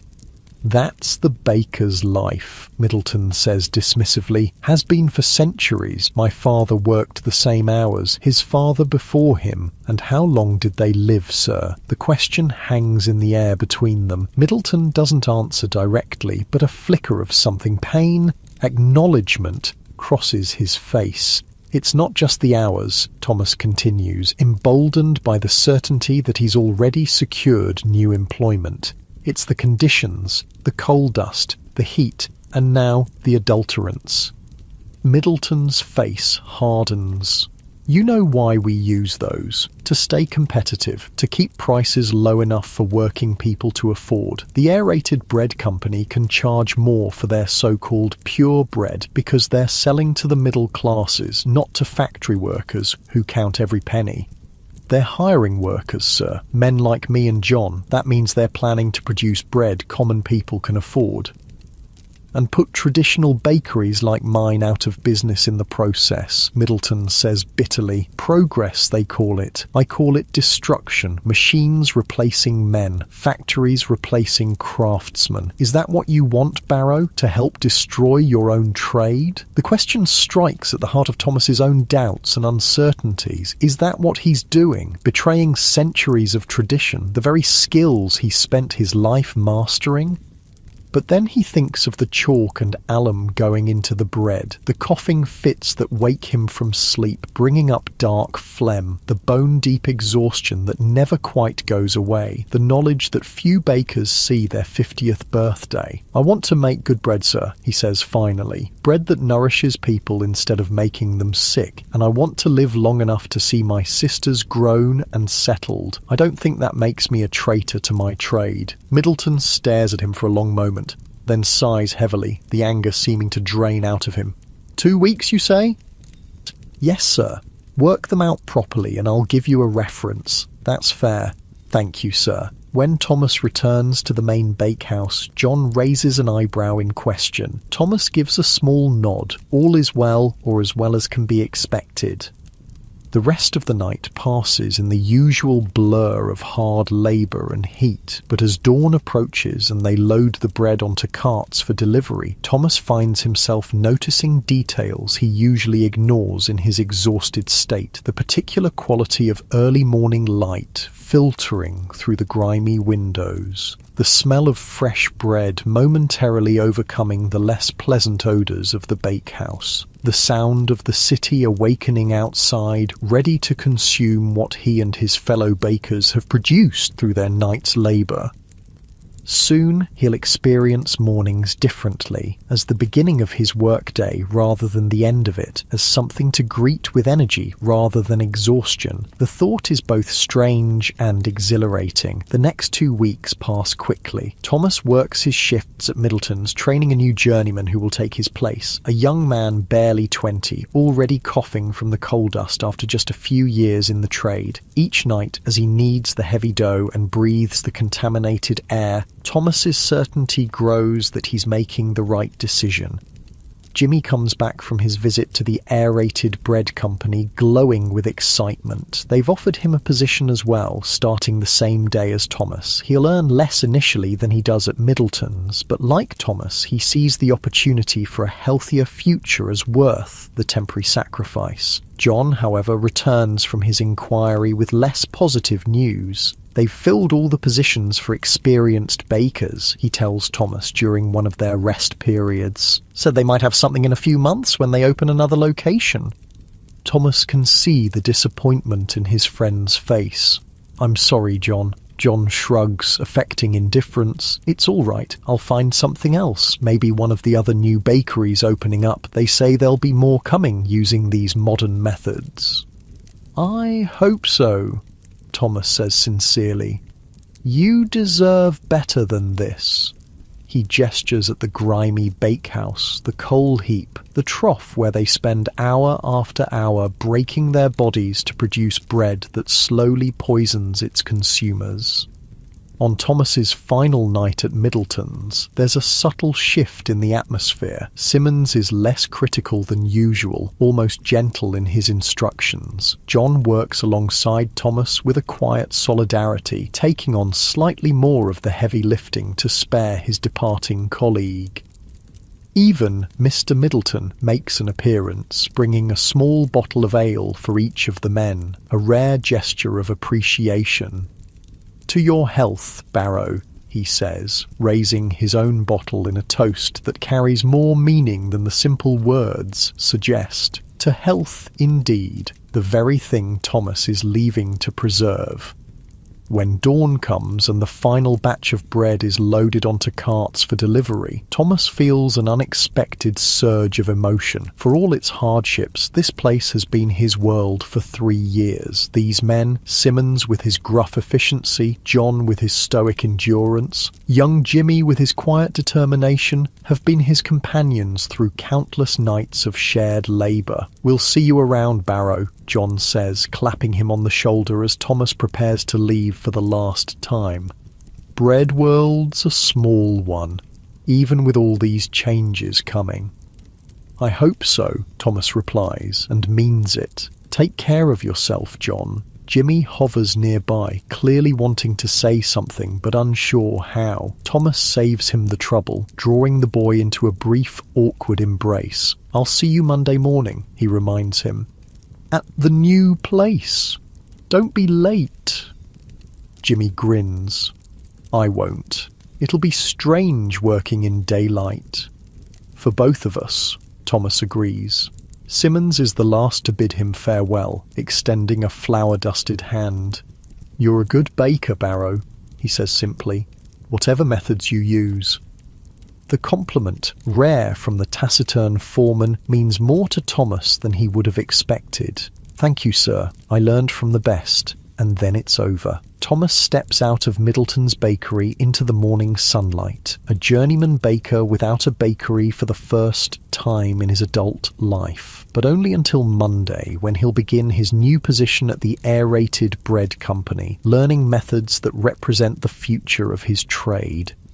As he walks home through streets busy with morning activity, Thomas feels lighter somehow, as if he's shed a burden he didn't fully recognize he was carrying. The future stretches before him, uncertain but full of possibility. For 3 days, he allows himself the luxury of normal sleep at night, normal wakefulness during the day. His body, conditioned to years of nocturnal labour, resists at first, but gradually begins to adjust. By Sunday night, the evening before he's to start at the aerated bread company, he finds himself naturally growing tired as darkness falls, ready to sleep when most people sleep and wake when most people wake. It's a small thing, perhaps, this alignment with the natural rhythms of the world, but to Thomas it feels like reclaiming a piece of his humanity that the baker's life had stolen from him. As he drifts off to sleep that night, the coal fire banked low in his small grate. Thomas Barrow is not just a baker transitioning from one employer to another. He is a man standing at the crossroads of tradition and innovation, of past and future, choosing a path that might, just might, allow him to escape the deadly legacy of his trade. And somewhere in Birmingham, the new machinery of the aerated bread company stands ready, gleaming in the moonlight that filters through large, clean windows. Machinery that will change forever the way bread is made, and perhaps save the lives of men like Thomas in the process. Monday morning arrives with pale sunshine filtering through Thomas's window. For the first time in years, he wakes to daylight as a working man, not as someone whose labour is done and who now seeks the oblivion of exhausted sleep. The sensation is strange but pleasant, a return to natural rhythms that his body remembers somewhere deep in its cells. He dresses with unusual care in his cleanest shirt and trousers, runs a comb through his hair, and even polishes his worn boots as best he can. First impressions matter, and though Mr. Carmichael has already hired him, Thomas wants to begin his new position with dignity. The streets are busy with morning traffic as he makes his way to the aerated bread company's new location. Workers hurry toward factories and offices, women queue at shops just opening their doors, children run toward school or work with varying degrees of enthusiasm. Thomas is now part of this daytime world, this normal flow of human activity, no longer a nocturnal creature passing like a ghost through other people's lives. The building that houses the new bakery looks different in the morning light, larger, more imposing, its freshly painted sign gleaming above large windows that reveal the activity within. Through the glass, Thomas can see men in clean white uniforms moving about, tending to machinery that still looks alien to his eyes accustomed to the simple tools of traditional baking. Jimmy is already there, waiting nervously outside the entrance, shifting from foot to foot. His face lights up when he sees Thomas approaching. "You came," he says, relief evident in his voice. "Of course I came," Thomas replies, surprised by the boy's doubt. "Did you think I wouldn't?" Jimmy shrugs. People say things, don't always mean them. The simple statement reveals much about the boy's life experience, and Thomas feels a renewed sense of responsibility toward him. "Well, I meant it. We're starting something new together. Ready?" Jimmy nods, squaring his thin shoulders. "Ready." Inside, the bakery is a hive of activity. The space is bright and airy, with high ceilings and good ventilation, already a stark contrast to the cramped, smoky confines of Middleton's underground bakehouse. Men in white uniforms move purposefully among gleaming machinery, and the air smells of fresh bread without the underlying notes of coal smoke and sweat that Thomas has come to associate with baking. Mr. Phillips, the man who first greeted Thomas during his interview, spots them and comes over.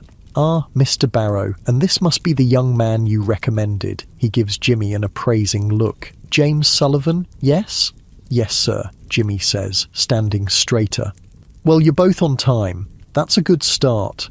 Phillips gestures for them to follow him. "We'll get you your uniforms first, then begin training." The uniforms are another surprise. Clean white cotton, similar to what surgeons might wear, with aprons to match. Thomas has never worn anything like it for baking. At Middleton's and every other traditional bakery, men worked in their own clothes, which quickly became impregnated with flour, sweat, and coal dust. "We change into fresh uniforms daily," Phillips explains, seeing their expressions. "The company launders them. Cleanliness is central to our method and our reputation."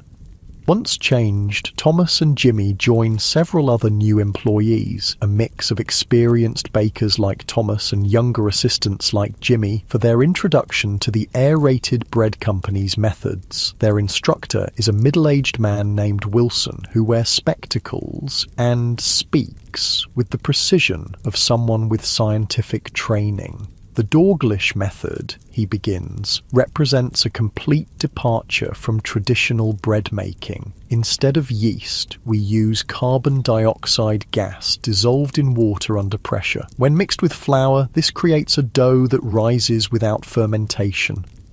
He leads them to a large metal contraption that Thomas learns is called a carbonating apparatus.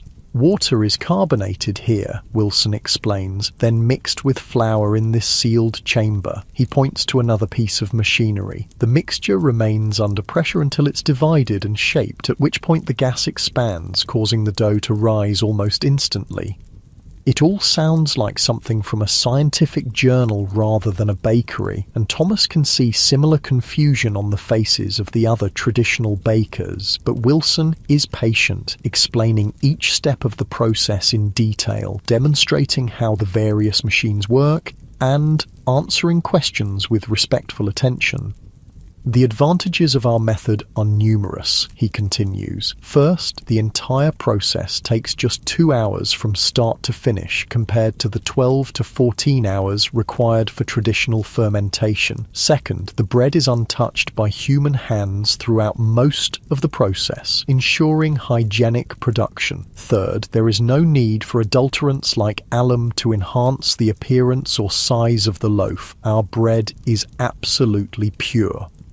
This last point earns murmurs of approval from the former traditional bakers, several of whom exchange knowing glances with Thomas. They've all participated in the adulteration of bread, all felt the moral discomfort of deceiving their customers, all witnessed the effects on the poor who relied on bread as their primary food source.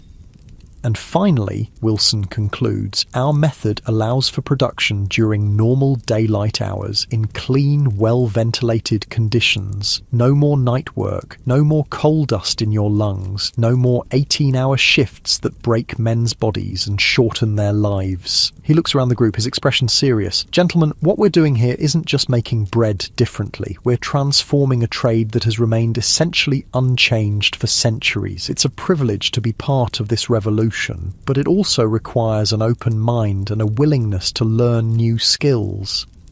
The training proceeds from theory to practice. Under Wilson's guidance, the new employees are taught how to operate the various machines, how to monitor the carbonation process, how to judge when the dough is properly mixed, how to shape the loaves for baking, and how to tend the gas-fired ovens that have replaced the coal-fired monstrosities of traditional bakeries. For Thomas, it's like learning a new language. Everything is different. The texture of the dough, the timing of the process, the tools used. Gone is the physical punishment of kneading 20 stone of dough by hand. Instead, he learns to operate levers and valves, to read gauges and dials, to judge the quality of bread by more precise measures than the practiced eye and hand of the traditional baker. The work is still demanding. There are heavy sacks to lift, hot ovens to tend, endless loaves to shape and check, but it's a different kind of labour, engaging the mind as much as the body, and the conditions are incomparably better. The air is clean, the temperature comfortable, the lighting good. There are proper facilities for washing, proper breaks for meals, proper consideration for the health and well-being of the workers. At midday, they break for lunch, which is provided by the company in a small dining room adjacent to the bakery. Simple fare, bread, cheese, cold meat, tea, but nourishing and served in clean, pleasant surroundings. Thomas sits with Jimmy and several other new employees, all of them somewhat overwhelmed by the morning's instruction. It's like learning to be a scientist, not a baker, comments one man, George, who had worked at a traditional bakery in Manchester before coming to Birmingham. All these gauges and measurements. In my old place, we judged the dough by feel, the oven by the colour of the bricks. And your lungs, by how much blood you coughed up each morning, adds another, William, with grim humour. I'll take gauges and dials over that. There's a murmur of agreement. Whatever their reservations about the new methods, none of them miss the deadly conditions of traditional bakeries. What about the bread, though? Thomas asks, giving voice to a concern that's been growing as he learns more about the aerated process. Is it good? Does it taste right? Wilson, who has joined them for the meal, smiles slightly. A fair question, Mr. Barrow. Why don't you judge for yourself? He breaks off a piece of the bread they're eating and hands it to Thomas. This was made by our method.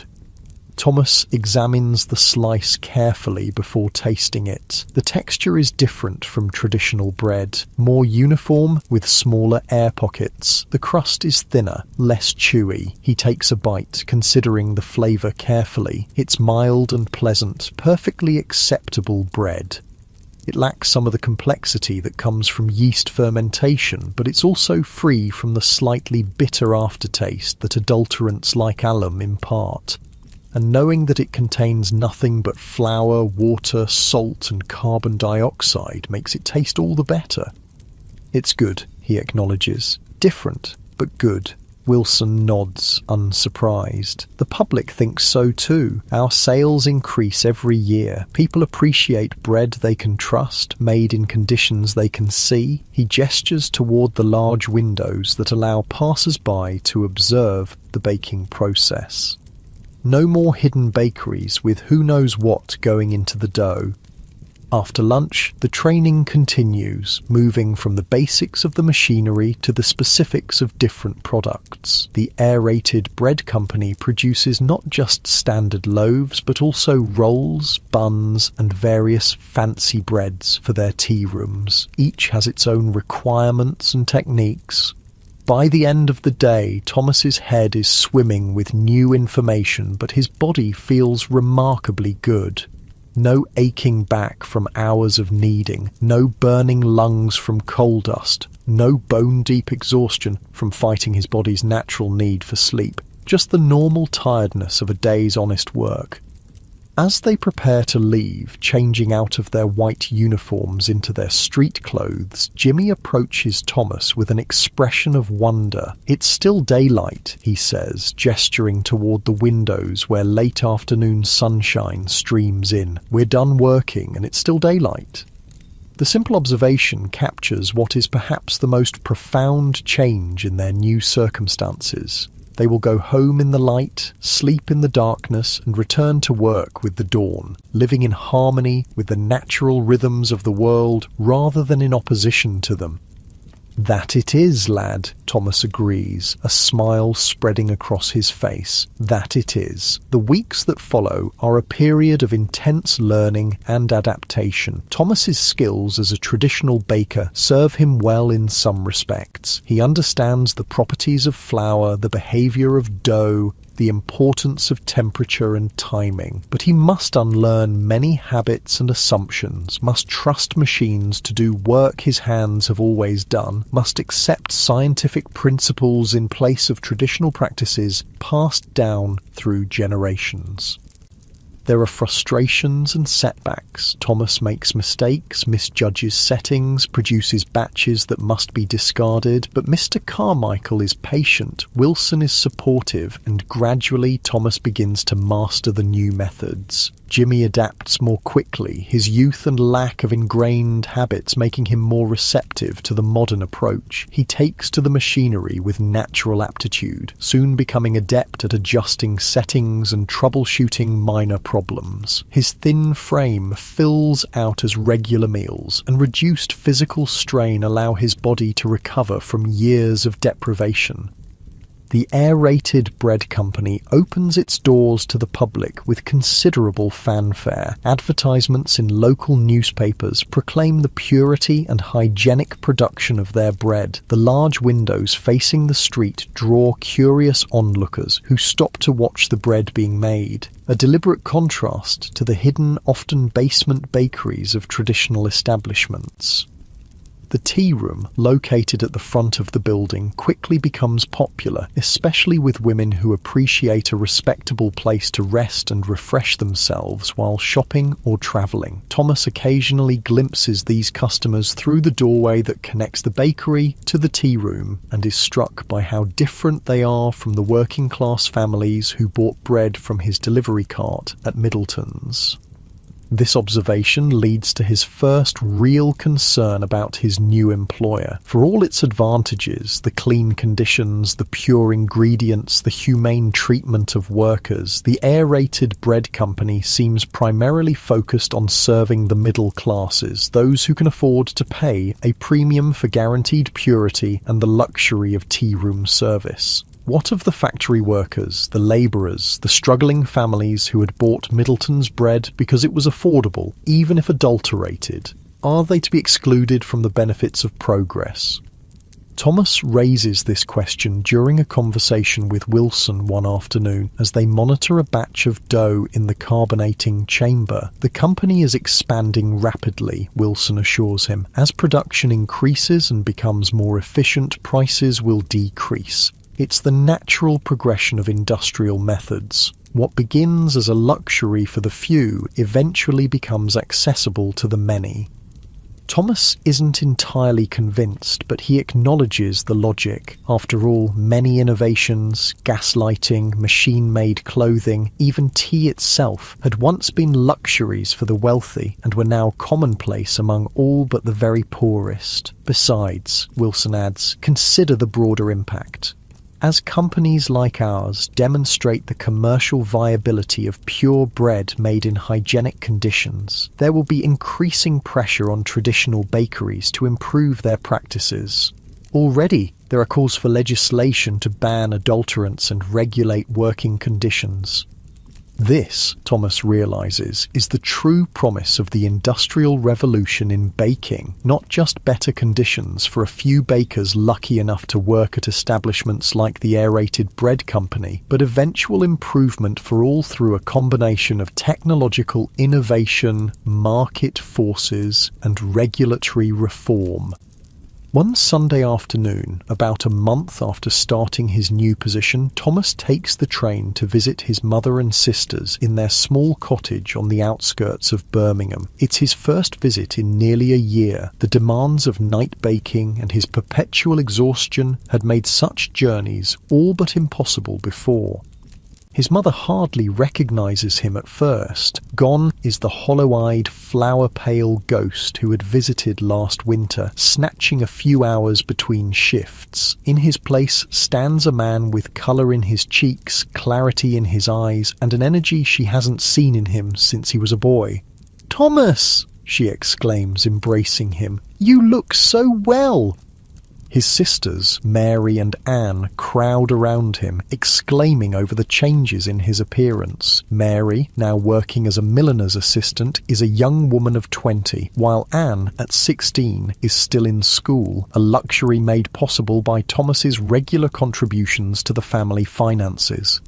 Over a simple but pleasant meal, Thomas explains his new position, describing the Aerated Bread Company's methods and conditions. His mother listens with interest but limited comprehension. The technical details mean little to her, but the improvement in her son's health and spirits is evidence enough that the change has been for the better. "And the wages?" she asks eventually, the practical concern of a woman who has spent her life managing on too little. "You said they were less."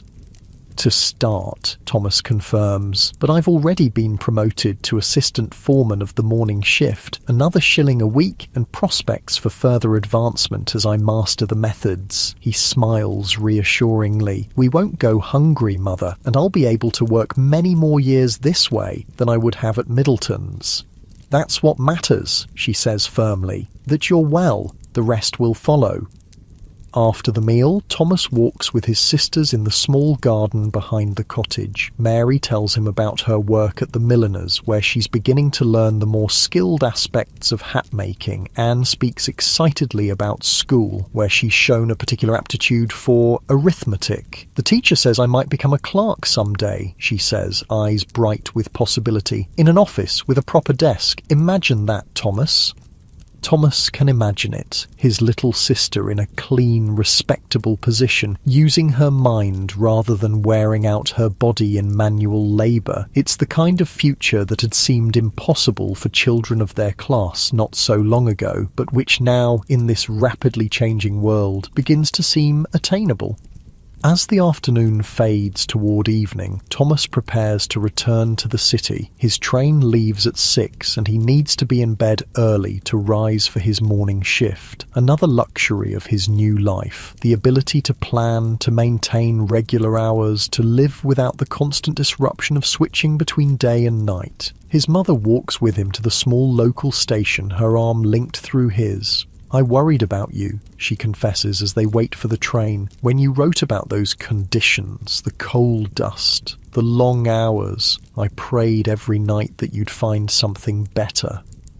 "And so I have," Thomas says, squeezing her hand. "Thanks in part to your prayers, I suspect." She smiles, the lines around her eyes crinkling with genuine happiness. "Will you come again soon? The girls miss you, so do I."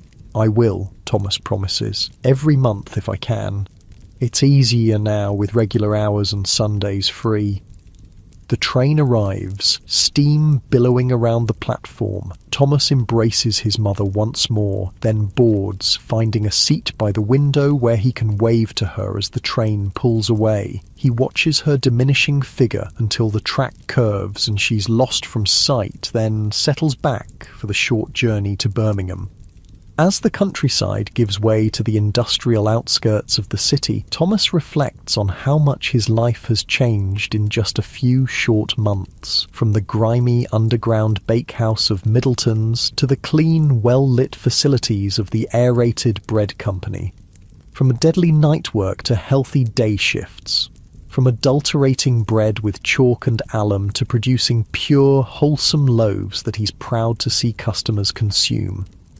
The transformation in his personal circumstances mirrors the broader changes sweeping through British society in the latter half of the 19th century. Industrialisation is bringing both challenges and opportunities, disrupting traditional trades but creating new possibilities for healthier work, more affordable goods, and improved quality of life.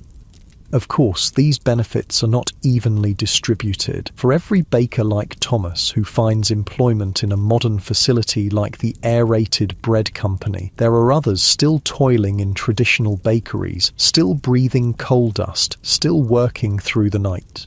For every customer enjoying pure bread in a clean tea room, there are families still consuming adulterated loaves because that's all they can afford.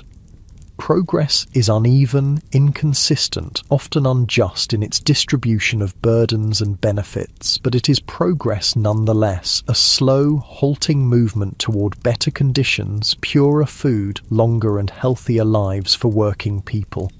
As the train pulls into Birmingham station, the gas lamps already lit against the gathering dusk. Thomas thinks of young Jimmy, now flourishing in the clean environment of the aerated bread company, of his sister Anne, dreaming of becoming a clerk, of the children he sees playing in the streets of Birmingham, who might grow up in a world where pure bread is the norm rather than the exception, where work doesn't necessarily mean premature death, where opportunities exist beyond the narrow confines of class and tradition.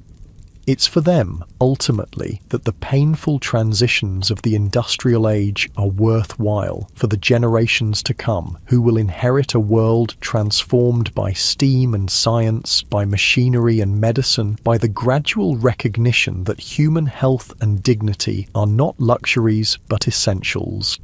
Thomas makes his way through the busy station, past vendors selling evening newspapers and passengers hurrying to catch trains. The air is thick with coal smoke from the locomotives, a reminder that progress has its costs, environmental, social, personal. But as he walks toward his lodgings, he passes a small branch of the aerated bread company, its windows still lit, customers visible inside enjoying late refreshments in the clean, comfortable tea room. A sign in the window proclaims, "Pure bread, hygienically produced, no adulterants, no night baking."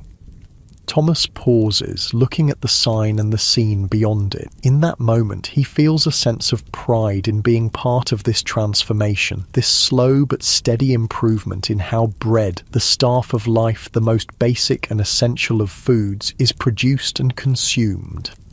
Tomorrow morning he will rise with the sun, don his clean white uniform and take his place among the machinery of modern baking. He will produce bread that nourishes rather than harms, work in conditions that preserve rather than destroy health, and return home in the evening with energy enough to read, to write to his family, to plan for a future that now seems likely to extend well beyond the 42 years that was once the baker's expectation.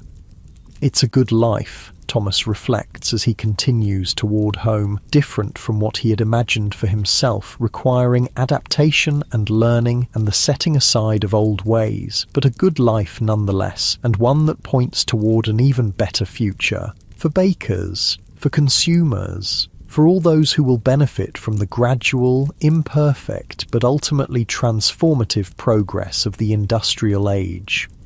As night falls fully over Birmingham, the stars barely visible through the haze of factory smoke, Thomas Barrow, no longer the midnight baker but the morning one, feels a sense of peace and possibility that has been absent from his life for too long. Whatever challenges tomorrow brings, he will face them in the light, breathing clean air, making pure bread, part of a world that is slowly, painfully, but undeniably changing for the better. And as you lie there, drifting towards sleep, perhaps you'll think differently about that loaf of bread in your kitchen. The story of how we make our daily bread has always been the story of us, our technologies, our values, our willingness to change. From the coal-fired ovens of Victorian bakeries to the modern factories of today, bread connects us to our past while nourishing our future.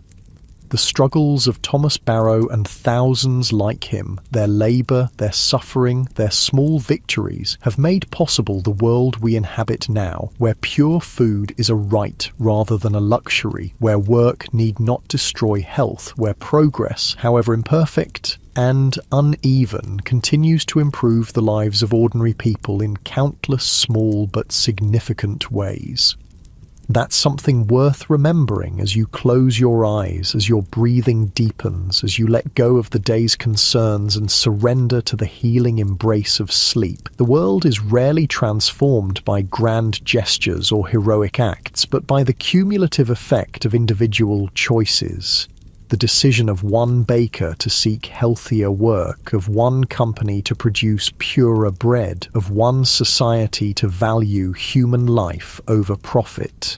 Sweet dreams, and may your tomorrow be nourished by the best that both tradition and innovation have to offer.